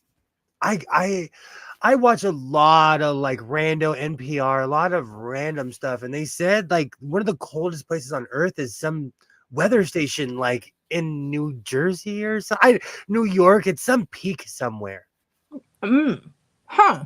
I have to look it up again. It was the strangest thing. It caught my attention because usually I'm like, whatever. But it was some random weather station on some random mountain somewhere. And it's supposedly the coldest place in America. Oh, in America. Okay. Oh, because I was thinking of that place that's in, it's in, is it in Russia or is it in one of the stands? And that's like a crazy cold. It's like a little village, and the weather is just nuts. I think because I've been contemplating moving since the election, and then that stopped me from moving, and then the plague hit, and we're about to get another election. So it's been 4 years of me talking about moving. But like I said, I'm probably gonna move deeper in California, Siberia, I think. Or I can get that. I want that MacGyver warehouse, but just like where Fred Sanford lived in Sanford and Son, that would be like $10 million by today's standards. Living on the avenue like that with a house. Well, and MacGyver's warehouse in Venice would be millions. you have to find a warehouse and wait for the neighborhood to gentrify rather than MacGyver lived on the block in Venice. Like I could take you to that street right now. I agree with Dose. Why do people live? That's like when I used to drive to Vegas, okay? And you stop at a gas station, and that's the whole town. And then you look behind the gas station, and there's a street, and it's the desert, and that's the whole town. How do people live there? What do they do for a living? How do they get food? I think about that all the time. Like when I used to drive to Vegas, I'm like, you'd see these random houses or these random neighborhoods out in the middle of nowhere.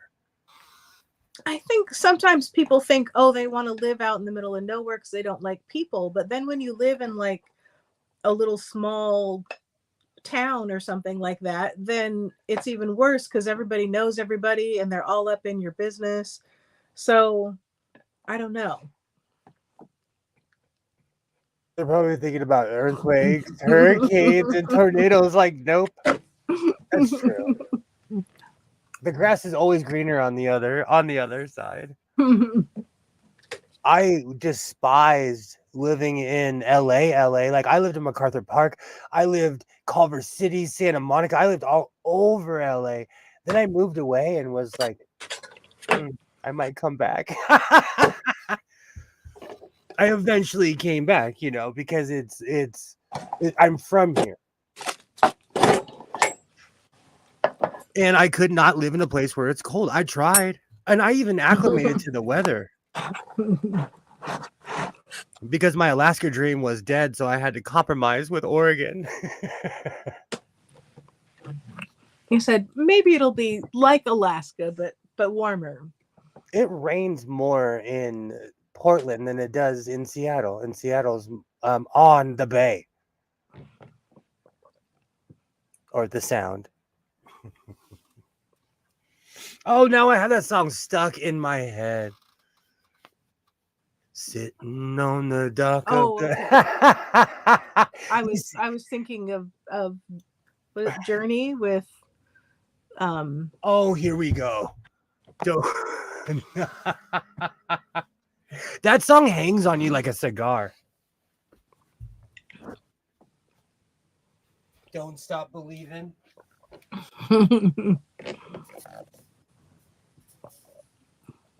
I gotta find my sewing needle. It is somewhere around here. I was going to ask the chat something, and now I can't remember what it is I was going to ask. So what's going on with you all? How is everybody doing in the chat? What have you been up to? Have you been doing any spring cleaning? Some of us are doing that and glad it's done, but feeling the after effects. My spring cleaning is reminding me that I don't have to go pillaging again this year because I have more treasures than any Viking could ever want. That's why I've been concentrating on fabric lately. I just cleared a cozy corner. Heck yeah. That's what it's about. I cleaned a cozy corner to sew in. I was putting curtains up in front of my shoe shelves, and I said, you know what? My sewing machine should be over there instead of the other side. So what kind of aesthetic are you going to go with, Rashawn, when you complete the room? Yikes. I'm fighting a case of swimmer's ear. Ouch. That's the worst dose. Is that your workout of choice? Do you play water polo? You are so classy. You have classed up this place so much. You know that? You have classed up this place so much. Polo. I was taking a class for water safety instructor and lifeguarding, and someone came to the class. They were in the PE department, and they needed volunteers to practice teaching a sport for their thing, and they wanted to teach some people how to play water polo. So I'm a good swimmer.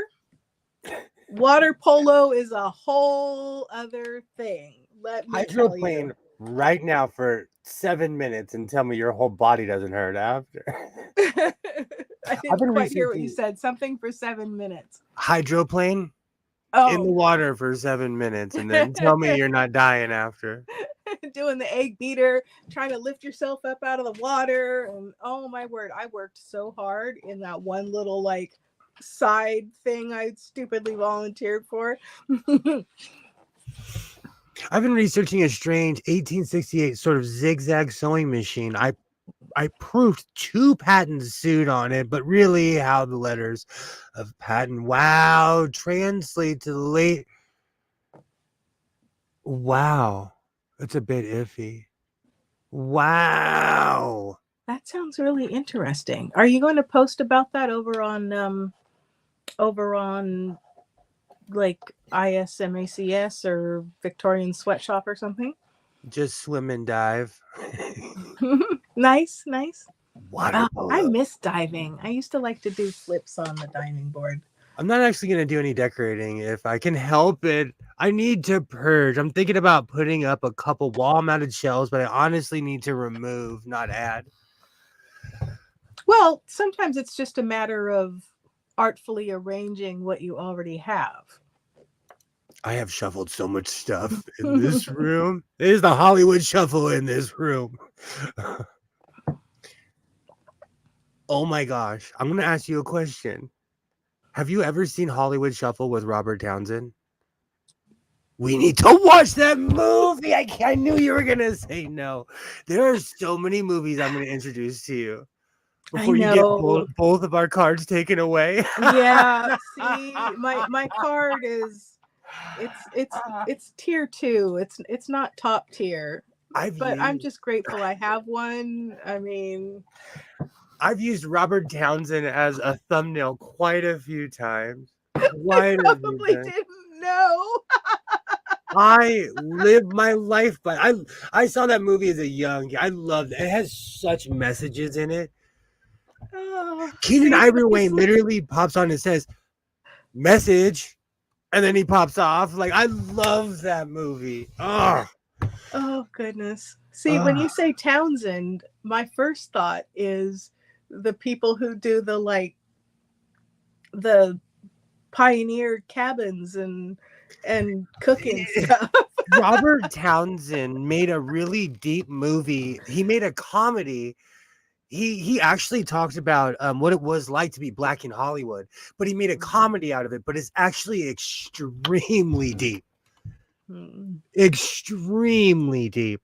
And that man still looks the same as he did 30 years ago. Black doesn't crack. It is undefeated. Like, Robert Townsend still looks identical.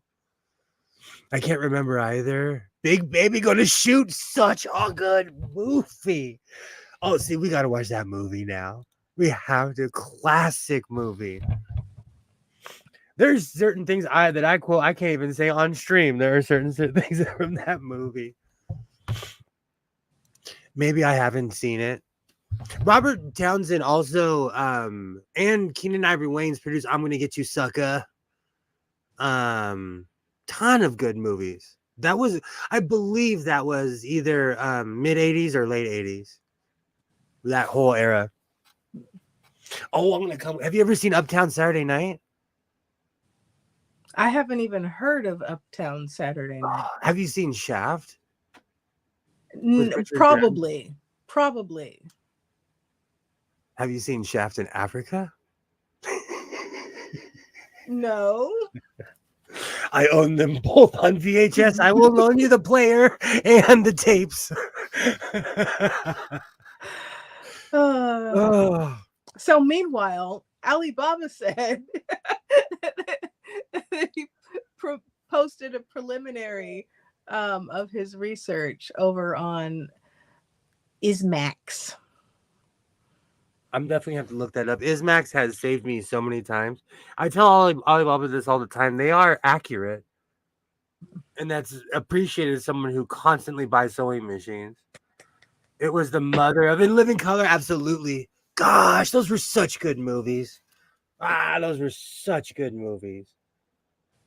I think because I grew up around movie watchers, they would buy these movies, so I would watch them as a kid over and over. I don't think I saw Uptown or the original Shafts. The only reason I watched the remake is because Samuel L. Jackson is in it, and Richard Roundtree is in it as well. I have to prove it. It's hard dating sewing machines, and there's still to this day a couple in here that the dates are iffy. I bet they're before what the date actually says they are. Oh, speaking of, let me grab that one I put over there. Maybe someone else is familiar with it. This one at least isn't as heavy as the other. 70s, 80s movies, just as hard for me to watch, except for Star Wars. I like gritty old school movies. So depending on what it like, I like the old school movies. It depends on what it is because some of it's boring. But I say that and I watch British television, so I'm no one to judge. Kids will never experience the thrill of going to Blockbuster and renting a movie. I talk about this all the time. There is a woman in my neighborhood. She still has a video rental store. She actually, I purchased, I'm obsessed with late 80s and early 90s anime, like Akira, Wicked City. I have everything you could possibly think of from that hand-drawn era. And she sold them to me. And she still has them on VHS. I still have some of VHSs that are in the boxes, the protective plastic sleeves. Oh, good times. Good times. Absolutely, Doski. Kids will never know. I was excited pulling in the parking lot of Blockbuster. Those were like, you knew your friend, like, you had nothing to do. Your night was going to be lit that night. You're going to have a great night. Hoping that the new release you wanted to see is in stock. I'll tell you, honestly, the only movie that ever burnt me ever, because I'll watch almost anything, was I hadn't seen the second X-Files movie, and it was not what I thought it was. And I'm not even saying it's a bad thing. It just wasn't about aliens. So it wasn't, All right. This is dusty because I have not wiped it or cleaned it or anything. It's even a little rusted on the underneath. Absolutely, does anyone know about AC or AG Mason New Queen? I have not heard of a New Queen before. It's got some sort of, it's got a hippogriff on the base of it. Here, I'll try to show you. On the bed. Or what is the one like the part water horse with the wings and the sea tail and the so is that familiar to anybody? Ugh. All right, I'm gonna get this out of the way and if anyone needed it. If you curl that 3 times a day, you could represent America in the next Olympics. I'm not kidding you. I curl my my white rotary. I seriously curl that thing. I just randomly grab that thing and start curling it. Okay, the wheel turns, the needle bar is trying to go up and down, but let's see. Alibaba says, I have seen them, but do you curl them? The name is familiar. So they were a sewing machine manufacturer. Yeah. This one was super cheap at Goodwill, and I just got it because it was interesting. Feels like a lot of britches and knickerbockers were sewn with that. Probably. We constantly talk about words that we don't use anymore. Britches and knickerbockers are words that we no longer use. Oh, look at that. It's kind of rusted, but it does have a bobbin case in there, and presumably a bobbin. So I should be able to get it running. So some britches and or knickerbockers. What are those weird pants that had the pyramids on the sides? And they were like half pants, and you wear long socks with them? They're like golfers would wear them. Oh, like a +4 or a +6? I have no idea. They're also Charlie Chaplin wore them in this movie called The Dictator. those like jodhpurs. You put them on and they literally, I don't even know what that style was like. Yeah. Yeah, the shuttle was there. That was part of the reason why I went ahead and bought it. So yeah, if you want to look for some paper, I haven't done any research on it yet. So I'm going to go put this out of the way. I can still hear you just on the other side of the table. Oh, Dose has reintroduced my theory of I want to know every single thing that was made on every sewing machine. I want to know who the person was, what they called it. the stories they could tell. That's like every time I get a machine and it reeks of cigarettes, I'm like, this machine has heart. Oh no. Recently, there was a machine. I turned it right on. I was like, oh, someone smoked Marlboro Lights for 30 years over this thing. Ooh, be right back. Because the machines smell like they're burning, but really it's just the smell of the machine oil and the cigarettes.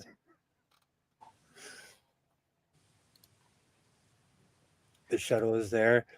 In James Bond, the first movie, Goldfinger wore them for Bond. I want to know what that style is. There's all kinds of goofy stuff.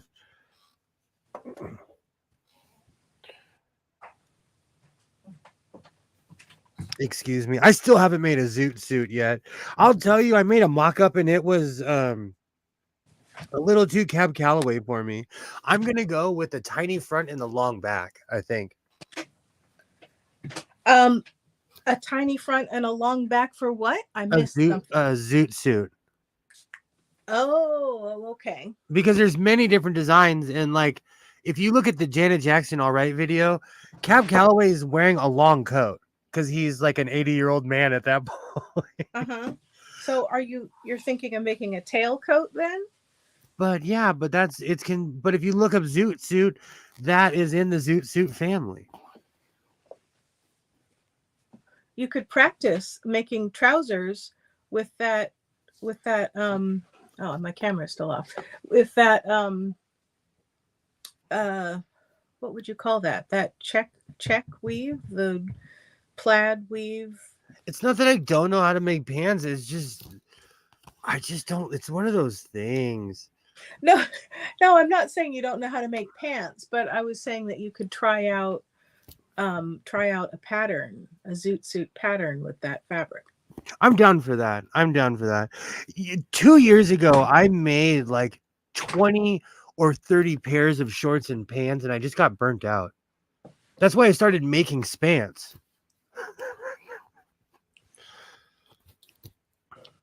I think it's time to make another pair of spants again. Well, summer's a coming. With Odd Job as Alibaba, Odd Job, the legend of Odd Job has grown because of I'm like looking at it at because of the Nintendo 64 game 007. Odd Job is a legend that will live on forever. I wonder if they thought it was cool back then. Mom, can I get those Dockers with the matching socks? That's I think about that all the time. Hey, Joy, great to see you. Oh, Joy, you've been missed. Oh, you missed the new queen. I'm telling you, if you just started randomly carrying that thing around, you'd be able to turn over cars in like a month. And who says I can't turn over cars already? Hey, I'm just saying it might help, man. Sorry. When I do push-ups, I don't even do girl push-ups. If I really want to, I can do one of those push-ups where you clap before you come back down. Oh, you're hard. I do triangles, but that's nothing but muscle memory because I've been doing them since I was in high school. I do triangles, but like people are always like, wow, how do you do that? I've been doing them for 20 something years. Yeah, hello.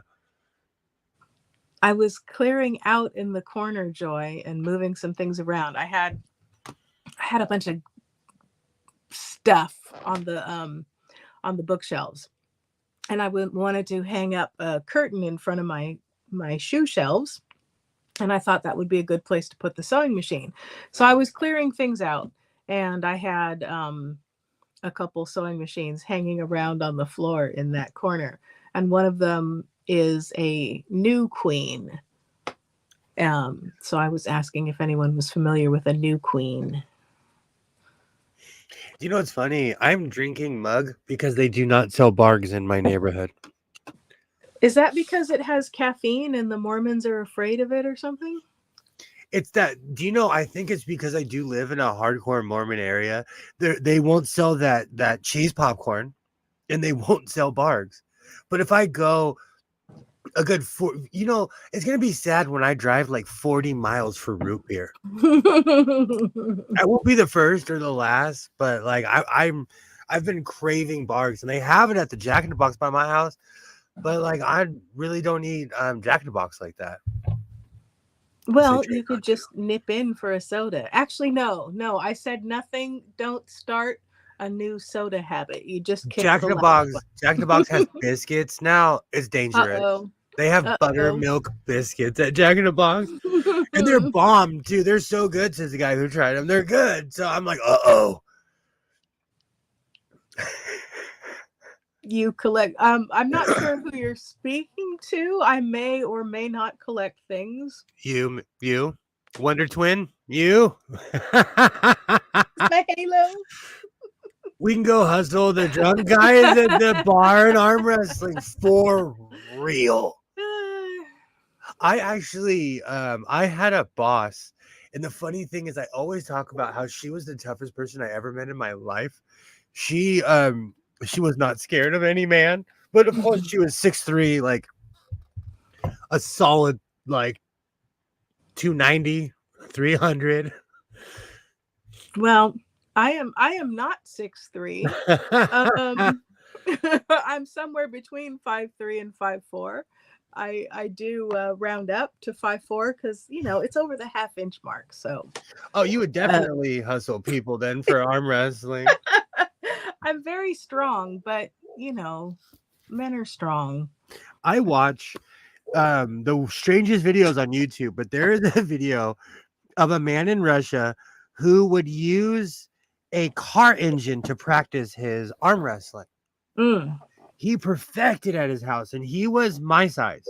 He was a skinny looking dude, and he went to this competition, and these guys were like, they didn't even want to arm wrestle him. They're like, no, this guy's, they were laughing at him. He won the competition because it's all about muscle memory, not necessarily your size. It helps to be big, but if you have that particular muscle, you could beat anybody. Yeah, having it's kind of like a lot of times you'll see bodybuilders and they have like all the muscles, but they're not necessarily functional when they try to do other things. Or like, Bruce Lee was generally like pretty small, but he was crazy strong, and it wasn't until he did all his flexing and stuff that you could see that he was packed with muscle. But so was Kareem. Kareem was like that, and he was a real life human giraffe. And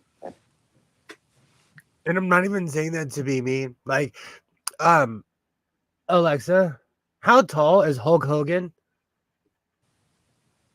Hulk Hogan is 6 feet 7 inches tall. Towered over me. I had rail seats at a SmackDown in Anaheim. He walked past me. I was like this, looking up with his boots and everything on. He's a giant, so not all of us are blessed with height.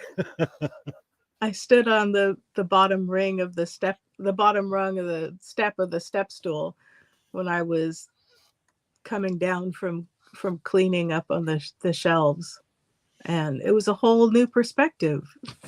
Those 6 inches or whatever it was. I don't know who needs to hear this, but I have stools everywhere in my house. I have ladders, stools. I have, every corner. I am not ashamed to admit. Even when I hang my Jankos, I must have had my shoes on when I put that thing up, because I have to like stand on my tippy toes. So I definitely had my shoes on when I put that rack up there, because I tried to put it at a height that I could reach. Mm-hmm. And sometimes it's good to hang clothes because it's at that perfect angle where I can get the bottom of the pants. You know, I Mm-hmm. can see what I've missed and what Oh, wow. Oh, goodness. It might be time to change the light bulbs in my chandelier.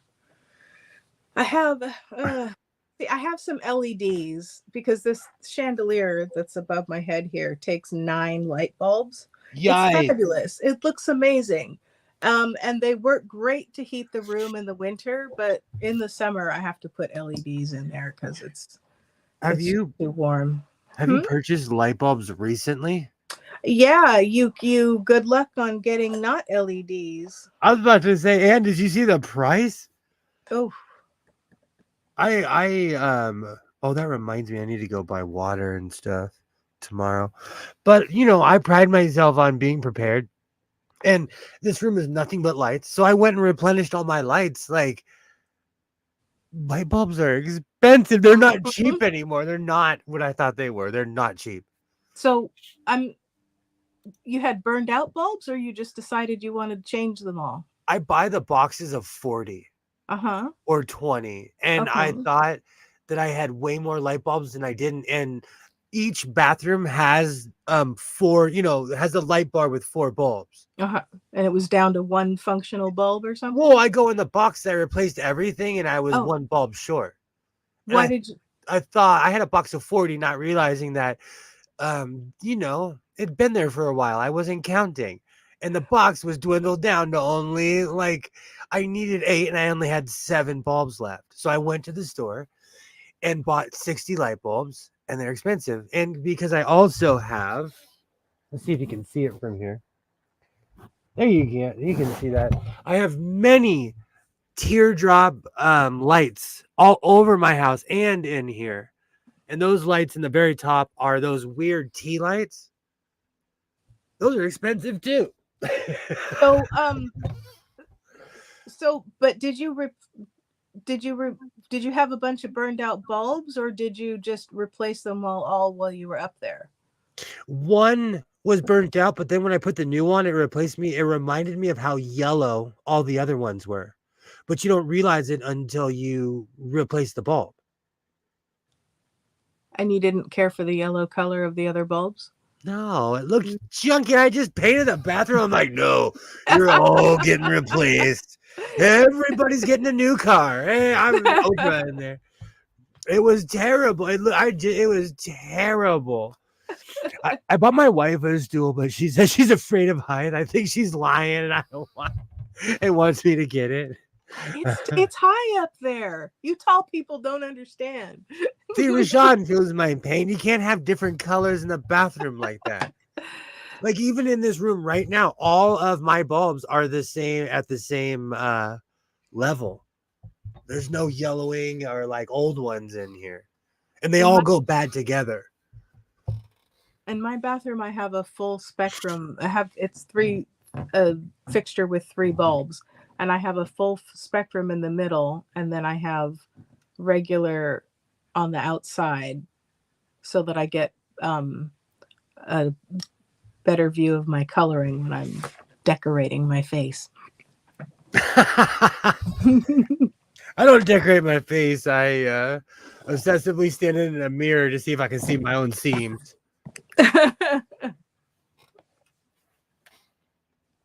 So how tall are you, Dosukoi?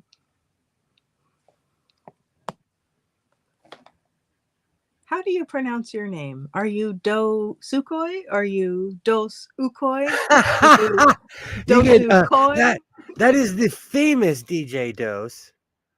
So I just call Dose Dose. Plus, I don't have my glasses on. Is it? Oh, I can't. Do you know what it is? I'm of the era of Stephen Urkel and Stefan Urkel. Mm. Dose. See. And so when I put my glasses on, I feel like Stephen Urkel, and I am the real life Stephen Urkel. That reminds me. We just did get dose. Okay, the short version. 6-1. Okay, not the short version. Thanks for asking. Rashawn says, I was just getting ready to ask him how to pronounce it. I took one for the team. I already can barely speak English, so I get away with not being able to pronounce things. Oh no. Oh. Now we find out it's Japanese. I considered doing a modern languages major, and then I transferred schools. And so I would have taken Japanese, I think, because it would have been, you had to do one Asian language. That's actually awesome. See, But we learned something here in the House of see? Sewing. Okay. So now I need to watch some sumo wrestling so I can get the correct pronunciation. Wait a minute, you don't watch Japanese motocross like I do? I have no idea what's going on, but it's the most exciting thing on planet Earth. No, Type it in. It's so exciting. I'm not really a sports person, although I did find a sport that I found quite entertaining, and that was oh darn it, what was it called? They had like a whole the world competition of chase tag, I think it's called, and it's parkour people and all this like adult playground. Oh, wait, no, that came out wrong. All this playground equipment, but scaled for grown-up parkour people. And they play tag. They have teams and they chase each other around the ring, and you get points for tagging your opponent. Out of all the videos that you have sent me, that was the one that I obsessively watched over and over. I could do that. I'd probably break my ankle, but I could do that. It looked like so much fun. Oh, good. Well, which one? Because I tried like 3 versions. That's okay. I'll look it up. Alibaba in the role of Kilroy today. I can't even say what I really want to say, but I agree with that one. That parkour was American Gladiators without all the abuse. Yes. No, because I was talking about American Gladiators, and then Rashawn was talking about a documentary. I hadn't seen it. I made the mistake of typing it into YouTube, and I did, all my heroes and all the people that I thought were amazing in the 90s were just terrible people. So it was awful. But I loved the show. Disappointing. But I said this the other day, like, my hero growing up was Jose Canseco. Do you know, there's a saying, don't ever meet your heroes? I met him. Jose Canseco would hang out with me and smoke a J right now. I don't even have to say allegedly. Jose Canseco was in a softball league with a bunch of washed up 40-year-olds. It was heartbreaking to see him out there in the field. I'm like, of all the podunk towns on earth, it was crazy. And as a kid, I thought it was the greatest show on earth, and I wanted to compete, and they would have beat me up. It's crazy. But there's a lot of things like that. You look back and you're like, wow, these people were just corrupt because nobody was stopping them, That's unfortunate. Thank you. I did too. I wanted to be on that show so bad. I pictured myself like I would have rocked a singlet for that show. Because I'm thinking about making one, and then I'm like, who's going to model this singlet? Because I'm sure not going to. You'll never get that off the internet. You thought your chaps were bad. I can live with the furry head. And you know what? I snore at night. People say, how do you sleep? I'm snoring at night. I feel no guilt. Well, But a singlet you can't hide. When you wear a singlet, there's no, you're going to see the full potato. You're going to see the full potato.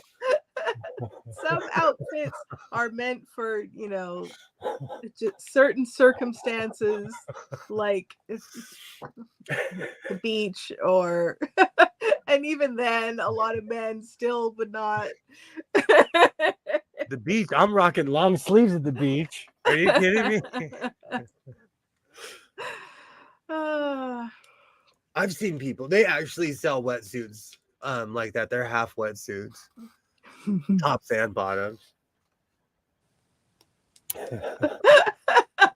Frock of Destiny, no problem. Singlet, never. Yeah.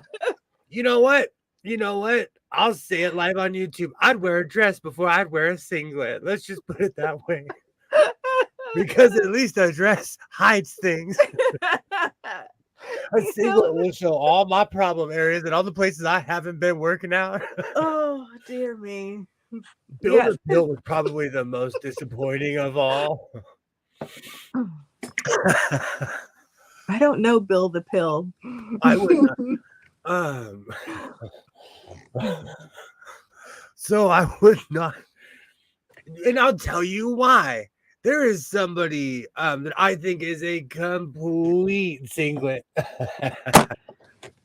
That long story short, there was someone who I can't even say. There was somebody who wore a mankini and they did it as a stunt, and it was horrifying. It was like and so there are certain levels. I said, okay, I will never cross that line. Like there's certain things I see on YouTube. I'm like, you know what?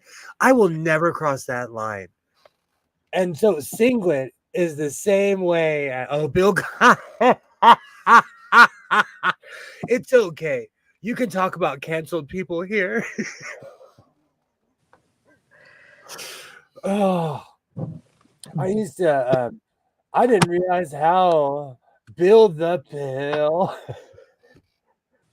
Oh, We sorry. call him I thought around we were here. talking- We call him Rufio. I'm okay. I get it now. It almost went past my head, but I caught it. I'm sorry. I thought we were talking about someone from American Gladiator something something. I'm okay. I'm with you now. Hello. Just join the conversation. I'm the same as Rashawn, though. I'm the same as Rashawn. I thought it was a wrestler. Same. Oh. You and I actually talk about that a lot because I'm not over it yet. Because we can't talk about the guy who raised me. Yeah. I have the theme song in my head right now, the jazzy one. What a disappointment. Like every time I see Felicia Rashad in a movie, I watch it just out of support. Oh. People don't know. If that would be like finding out that Mr. Rogers was. People don't understand. And if he was, don't tell me because I can only take so much in one day.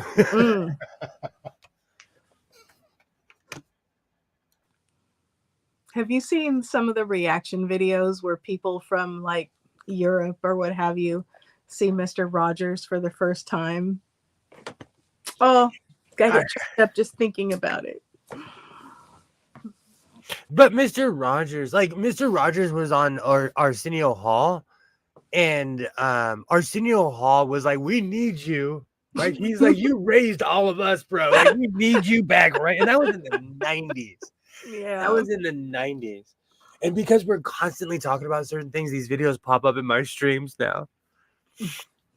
And plus, I obsessively watch old Arsenio Hall clips because that was like, that was my show. That was my show. I went to a couple tapings of that back in the day. And you never you did we in the who section or what? You never mentioned that. Do you know? Let me tell you before I'm gonna go off for a second. That would have been the first thing I mentioned.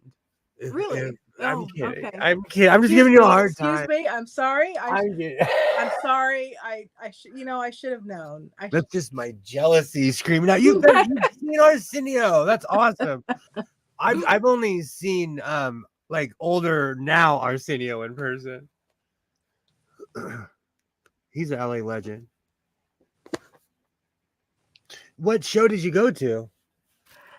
Well, I was there for there was one where the Queer Nation came, and they decided to interrupt things, and right when I think it was when he finished his monologue or something, one of them stood up and shouted, "How come you never have any gay people on the show?"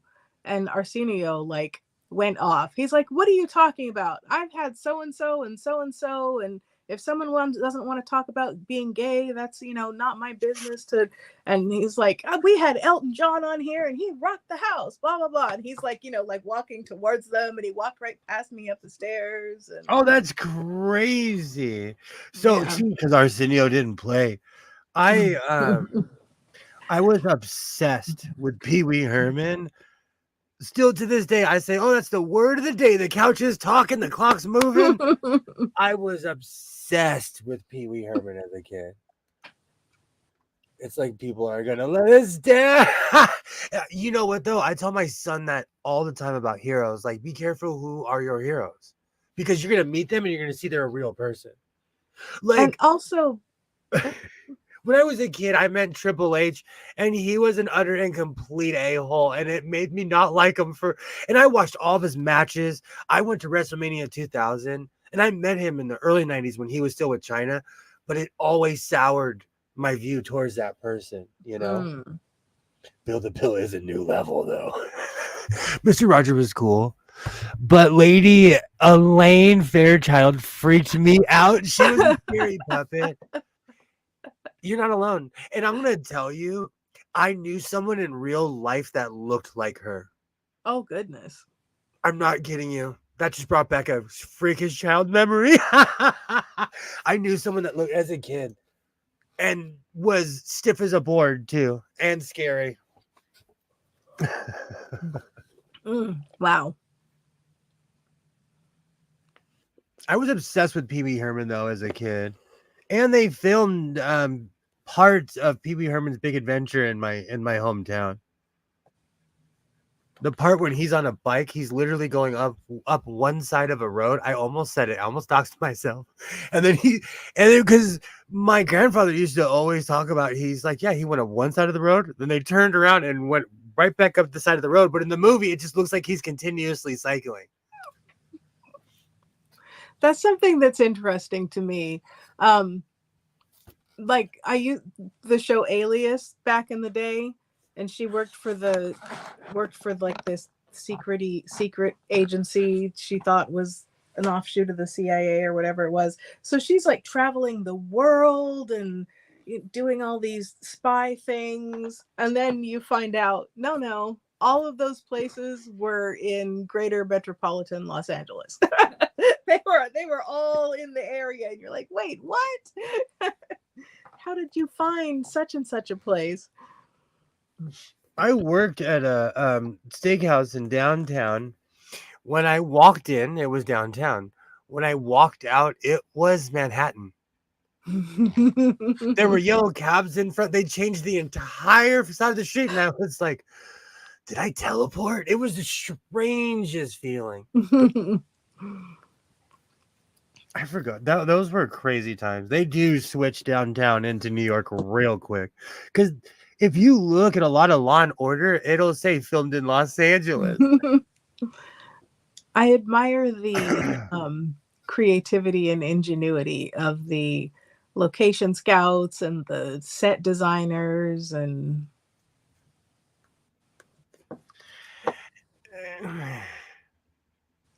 You want to have the Hollywood talk? Do you want to have the Hollywood? You don't admire their creativity and ingenuity? I do. Oh, okay. I do. What? It just, the movie industry isn't necessarily what it's cracked up to be. But nothing well, yeah. I didn't say I admired I'm biased. producers who shall remain nameless. I live where they live. So when they claimed that they were broke, when they went on strike and they said they were broke, I was like, you're what? You are not broke. If you can afford to go on strike, you're not broke. Because most Well, people who go on strike are gonna like they're putting their life on the line. And don't tell me gaffers who were making $90 an hour were hurting. Don't tell me the food craft service who were making 120 something an hour are hurting. burn through your savings, and you might make that, but that doesn't mean you're working every day of every week. You know. I had a roommate who was from Ghana, and he was a crab fisherman. And let me tell you, that Ghanaian man taught me how to save money. No, I'm joking, but like, he would work 7 months out of the year. He'd be gone. Greatest roommate of all time. But he would budget his money, because he would make this giant amount of money, but it would slowly start getting chipped away as you weren't working throughout the year, because even if you work only 7 months, the rest of the year is long if you're not working. Mm-hmm. I have a friend who's a teacher, and she says that you have the option of having your paycheck, like they take a portion of it and set it aside for the summer months when you wouldn't get paid. And she says that makes it easier to just budget your stuff throughout the year. I actually wouldn't mind that, but they should be paid more. You know me, though. I think everybody should be paid more. And yet you were just complaining about the gaffers and the food service workers. That's different. They're not. Capitalism creates useless jobs. Thank you so much for stopping by, Rashawn. Bye, Rashawn. Thank you Good so to see much. you. It's a guy at my job that always gets his butt crack shown, even with suspenders. Is that an uncomfortable behavior? Why do you guys do that? This has been going on every day. Maybe he's a exhibitionist, Dose. Maybe no one's told him. Maybe he doesn't know that he's got butt crack showing. I work around all kinds of plumbers and everything.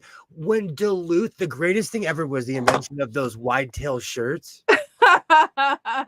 You're like, bro, do you tell him just go down to Duluth, get yourself a shirt? I own a few Duluth shirts, and they intentionally make with a wide tail in the back.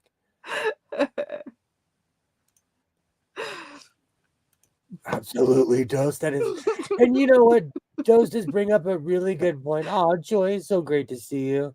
Dose brings up a really, really good point of it gets cold where I'm sure it gets to us. We would be like shivering with 4 coats on. Do you know what's really funny? I freaked out when my zipper fell, and I'm standing in front of my son's class, and I'm like, it is so cold tonight. Why is it so freezing tonight? And I was like sitting there reading my book, and I'm like, it's usually not this cold. Because my zipper fell off, and my fly was just hanging out the whole time, That's crazy. I hope you hadn't skipped your undergarments that day or something. I'm not that kind of guy. I'm a bohemian, but like I'm freakish about hygiene. Right now I smell like cocoa butter. This whole room smells like cocoa butter.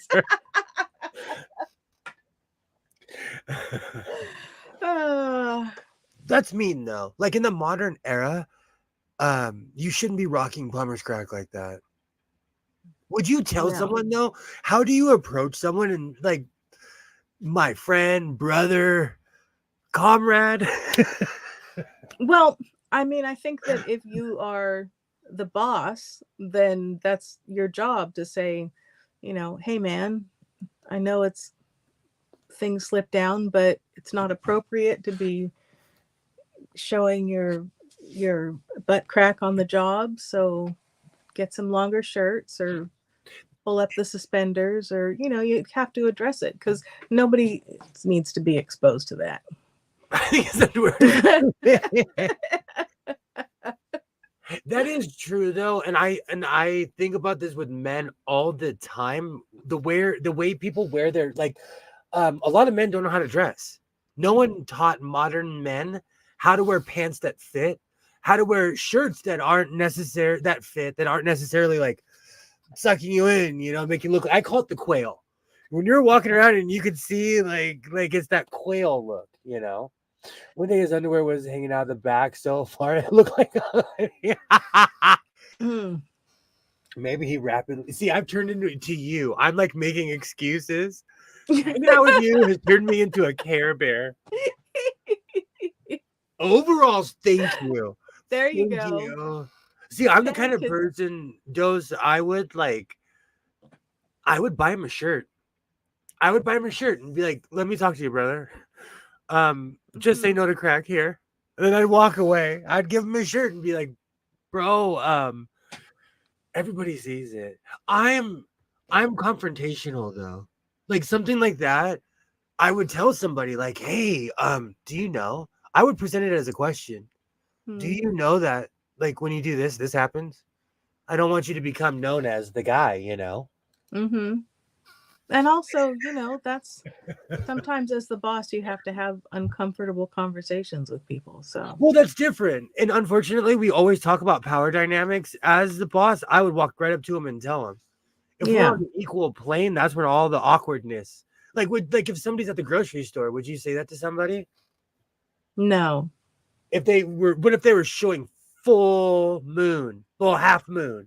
Only, okay. So, like, maybe someone had come out of the bathroom and their skirt was like runched up in the back of their undies or something. I would let them know.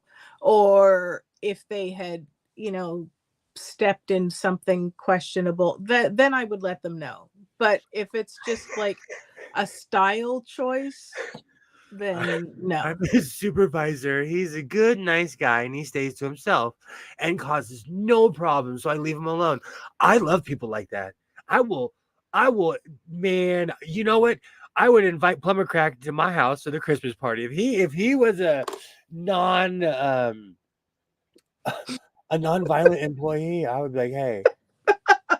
But turning your head and seeing those pink booty cheeks is crazy. There's got to be a way to be like. See, this is why you need a Sewist friend. He needs a long shirt. That man, Duluth Trading Center. I know, man. We need a GoFundMe for Dose's employee. Commission some Pamerals for him. Absolutely, Pamerals. Hashtag Pamerals for real. You know what's so funny?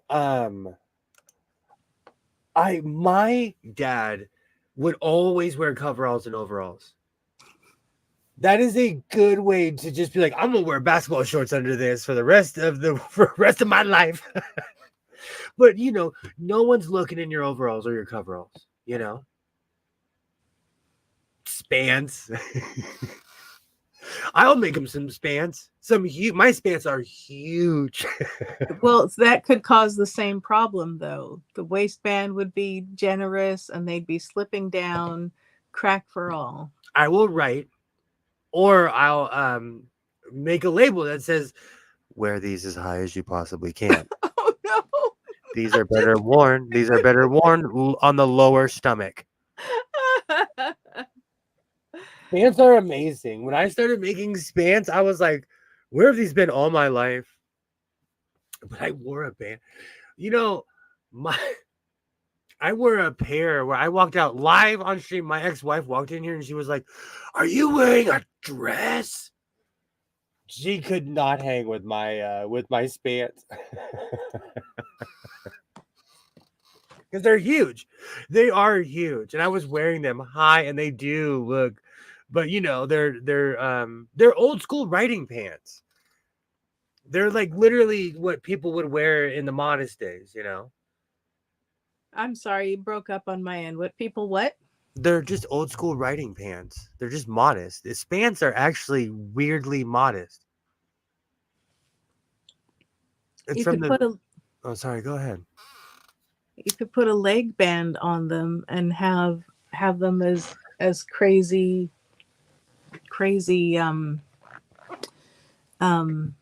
plus fours. What's the word I was looking for? I was thinking about making rodeo clown clothes, but the thought of being gored by a bull trying to save somebody else is not my thing. Well, you don't have to go chasing bulls to wear the outfit. I like authenticity.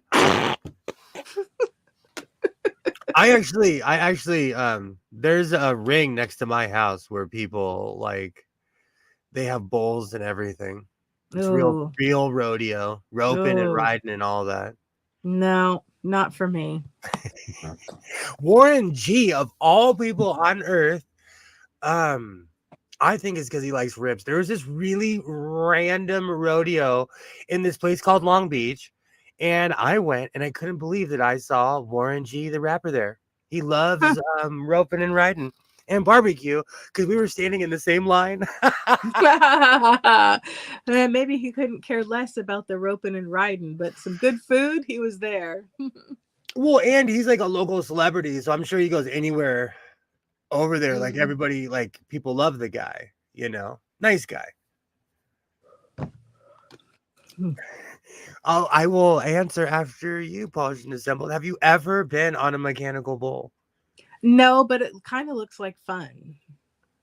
But I wouldn't want to make a spectacle of myself, so no. I live life in the fast lane.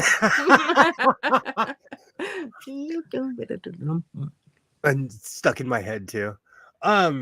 I've been in the one. There's a very famous restaurant. I don't know if it's there anymore. It's called Saddleback. It's in Hollywood, California. Hold on, let me cough real quick. But it's the famous mechanical bull you see in all dating shows. If anything has to do with Hollywood, California, it's like you've probably seen it on TV a million times. I've rode that particular bull like 9 or 10 times, and once, because I figured out how to ride the bull, they chucked me so far I almost fell off the foam. Oh, because they turn the machine up and they keep turning it up, and they're like, oh, this guy's becoming a professional bull rider. So they chucked me. And there is actually a mechanical bull within walking distance of my house in a pool hall. huh. But I don't drink alcohol anymore, so I honestly have not stepped in that place in 13 years. It's still there though, because the guy's part of the Chamber of Commerce, and every time I see him I ask him, and it's there. I think I would lack confidence in the safety of a random mechanical bull in a pool hall somewhere. But the same guy who is barely controlling it at the guy at the saddle ranch is not a professional. It's the barkeep, and it's the owner at the pool hall, because he's taking all liability. Like if you get hurt, it's on him. Right. But, just like if it's maybe not used as often, if it's not maintained, what's the condition of this foam around it? But, maybe I'm just making assumptions. Maybe I would get there and say, this is the best bull ever. I'm going to have 3 turns. As somebody who is around horses, a mechanical bull is safer than riding a horse. Catastrophic things could happen while riding a horse. Well, I didn't mean mechanical bulls in general. I meant, okay, like for example, amusement parks tend to be much safer than, you hear about the carnival ride and you're like, oh, this place, they went and they discovered that they only had one tie down and half the screws were missing on the other one, and Okay, that's true, but I actually do know some real life carnies, and they do work hard. Not all do not know what they're doing.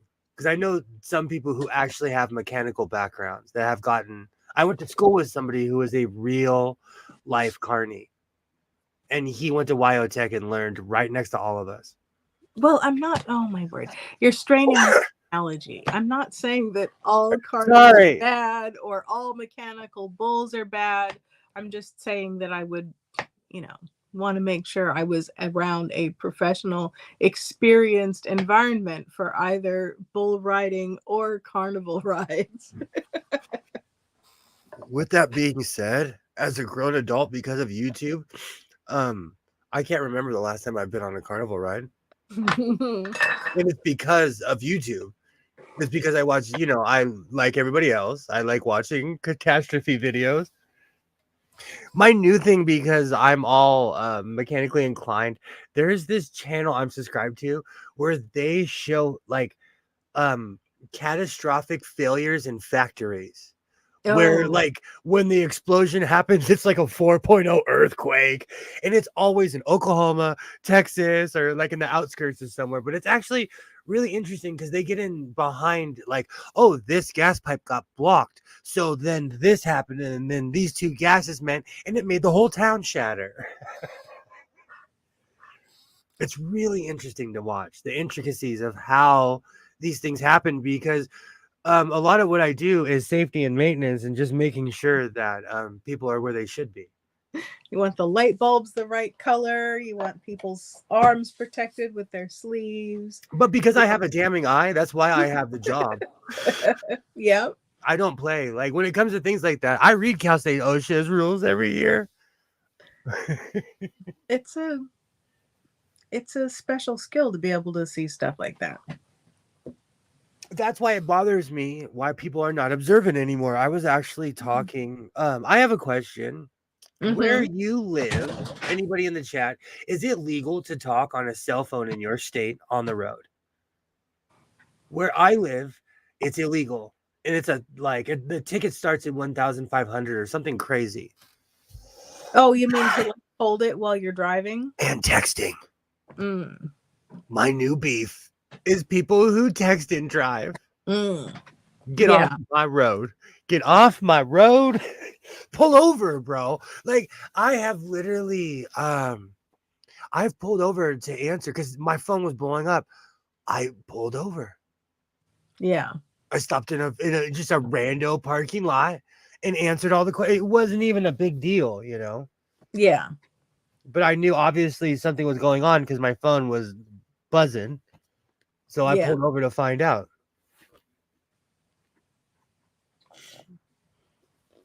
And I don't know, can you text and drive? Do you have that skill? I use voice control. Am I a Karen? Does this make me a Karen? No, it makes you a sensible person in this modern age and respectful of other drivers on the road, law-abiding citizen. What other good things would you like me to call you? It's my new pet peeve. You're going 30 in the fast lane on the highway because you're checking ESPN score. Get out of No, no, no. That is not okay. We need a distraction lane. We have 7 lanes. Where Yeah, I we live, it goes from 7 to 5. no, no. Distraction lane is terrible because then that'll give people the excuse. They won't be staying in their distraction lane. They'll be causing accidents, wreaking havoc. No. I'm over it. I'm over it. And I try not to be that guy, but and it's different because I've been driving my truck more because I just love that thing. I don't even need an excuse. I miss driving that giant thing. And so I've been noticing more and more that people live on their phone. Like, you know what? I live on people drive slow just with the GPS and following their oh, thank you, Alibaba. Thank you. That drives me crazy too, and that's legal here. Well, I mean, I think that they wouldn't be using the GPS if they knew where they were going. So no matter what they're using, they're going to be going slowly, trying to figure out what the heck they're doing. So, Did you hear that? No, somebody really got buzzed on the highway because that was like a double an 18-wheeler horn. oh dear. Every once in a while, you'll hear an accident or like major breaks. Eee. I live near trucker country. There's lots of things now. Take your eye off the road. That's why I think it's crazy that my mom's car has a 25-inch screen in it. What? Why do you need a 25-inch screen in your car? The RAV4 has it's like the size of a tablet. What is that? 12, 13? That's still huge for a car. That's unreal.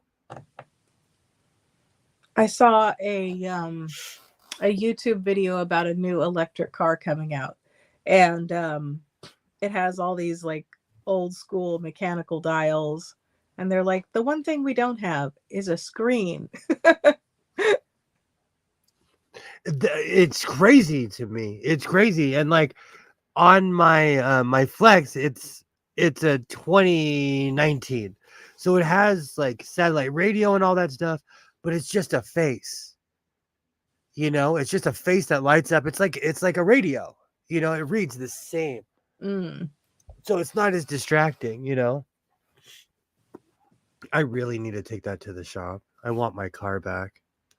Or I need to sell it while they're still begging me for the batteries. The sad thing is that car is worth more because of the technology in it than anything else. Uh, And every time I go to get it fixed, they're like, "Do you want a new one? We'll give it to you for that." And I'm like, "No, just fix my car." I agree with you, Alibaba. Alibaba says the dials are easier to feel than the touch screen. Have to look at the touch screen. Yes, physical buttons. I'm willing to admit that I could barely change a CD in drive. Imagine me with a touchscreen going 65 miles an hour while switching lanes. I don't like it. Mm. And you know what? I'm a station flipper. Maybe I don't want to be married to one station. I think that's what it is too. With the screen, it gives me all the options of the same things I listen to, but they're actual buttons I have to touch. In my Flex, it's like a radio. You just hit one button and then you go to the next station, and I know which channels. 91's hockey, the old school channel, and I can't even remember right now, but they have not changed since the beginning of it. Have to look. Thank you. And you have to look at a touchscreen too. Maybe again, I constantly talk about my first world problems. In no means am I griping. These are just weird things I see that are useless. Capitalism creates useless things. And I don't need a television in my car. That's why I love my truck.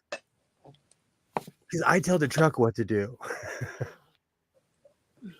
So tell me, everybody, if you could have any car, what would you choose? I want something ridiculous like what are those? What was it? A Lamborghini Countach? Is that what they were called? I want a 1989 red, or whatever Ferris Bueller had. I want one of those. something that's like a jet plane. Something ridiculous. But I think Ferris Bueller had a Corvette. I can't remember. It's been a long time since I saw Ferris Bueller. But okay, here's aging myself. I saw that movie in the theater. Oof. Somebody gonna tell me. You know what? I haven't sang that song in a long time. Even my phone was like, why haven't you sang this song in a while? Oh, please continue. I will cut it in a minute. Somebody drank all my coffee. Did you like my mug? I'm using my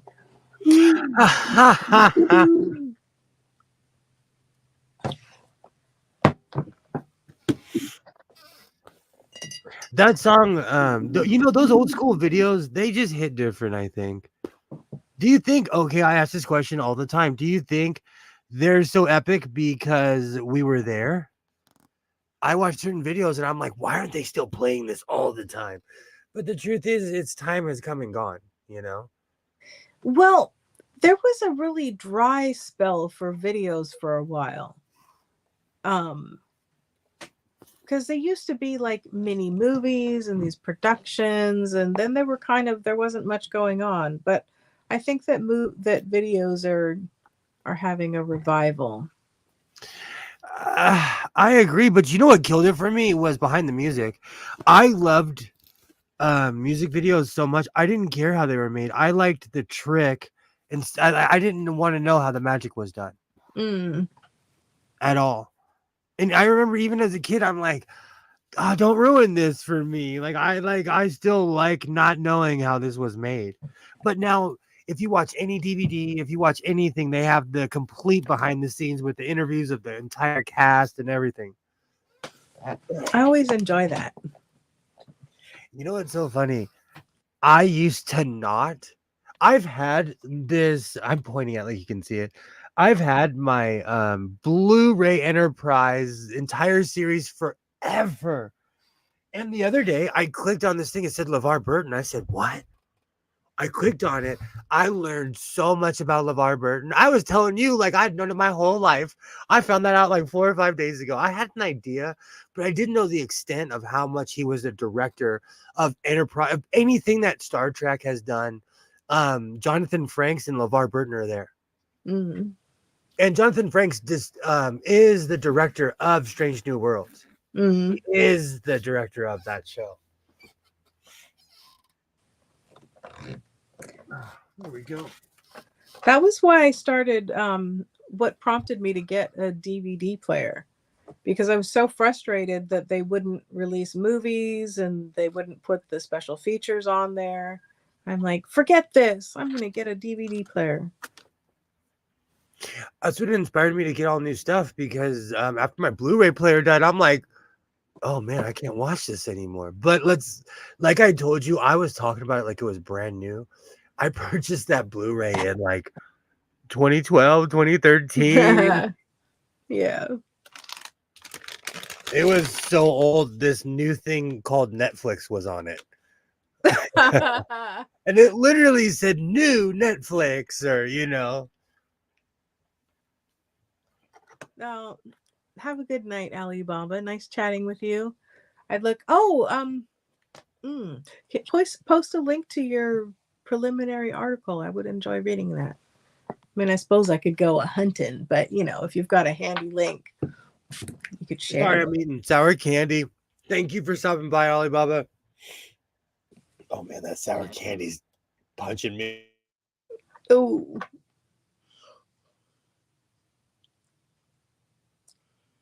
I've never been a fan of sour candy. It's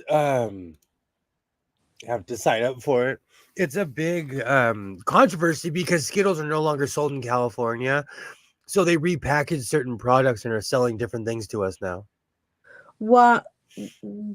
Why not? There was a chemical in Skittles that was known to cause cancer in the state of California, so it's illegal to sell Skittles now. No, okay. And something now, else. You mentioned that. I saw a video about that, and it was just in like one of the colors. And the thing is, they sell Skittles in Europe where that ingredient is banned, and so people are like, "What's the problem? Why don't they just sell the non-chemically one instead of taking it off the market?" I had forgotten all about that. And so now we're getting all these new crazy things that were never sold in California. I'm sorry, this is really sour, but they're all California compliant, There's all kinds of stuff that's not sold here. Thank you so much for stopping by, Ollie. I'll be back at it on Saturday with tales of... Here's my problem. If it's raining, I just want to sit at home and I literally just want to wear a robe, a real life nightcap. I'm not even talking about drinking anything. I'm talking about a real nightcap that's down to my feet, and I don't want to go anywhere. Maybe I should go to downtown on Friday. This is true. There's no reason why you have to go only on... It's my son's schedule. Our schedules have completely changed. When he was exclusively homeschooled, like he would wake up, I'd be like, let's go to the beach. Don't tell anyone we went to the beach today. Don't tell a soul. Like, I'm craving clam chowder. Let's go to Santa Barbara for no reason. We'd be back with tans. People are like, what'd you guys do today? Nothing. But now that his schedule has changed, we can't be as wild and crazy guys as much as we used to. I'm getting off work now. See you next stream.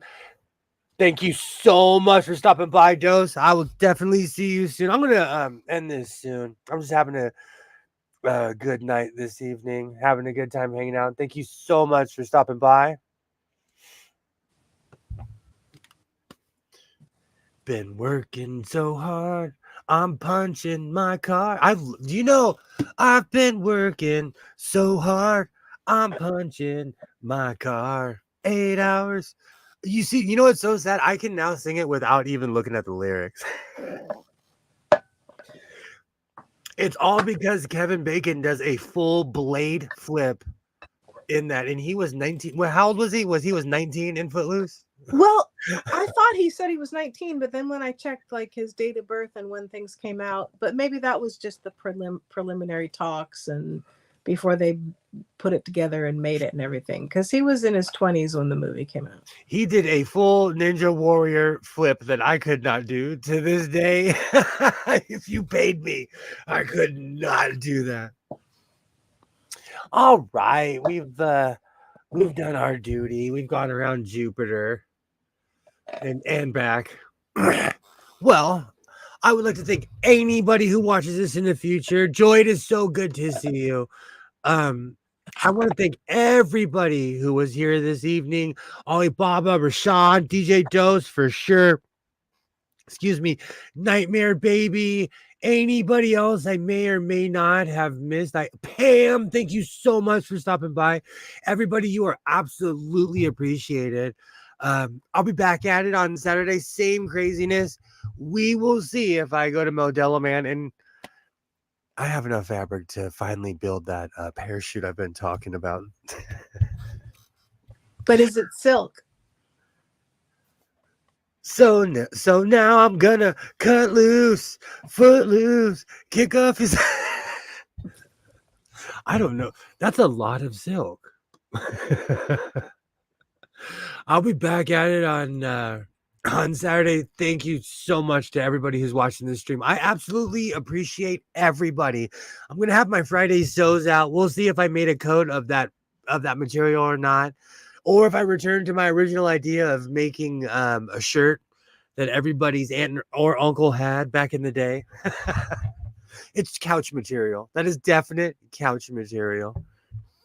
So, like I always say, first off, thank you. I am appreciative of everybody, but like I always say, reinforce your seams, be yourself, and I will definitely see you.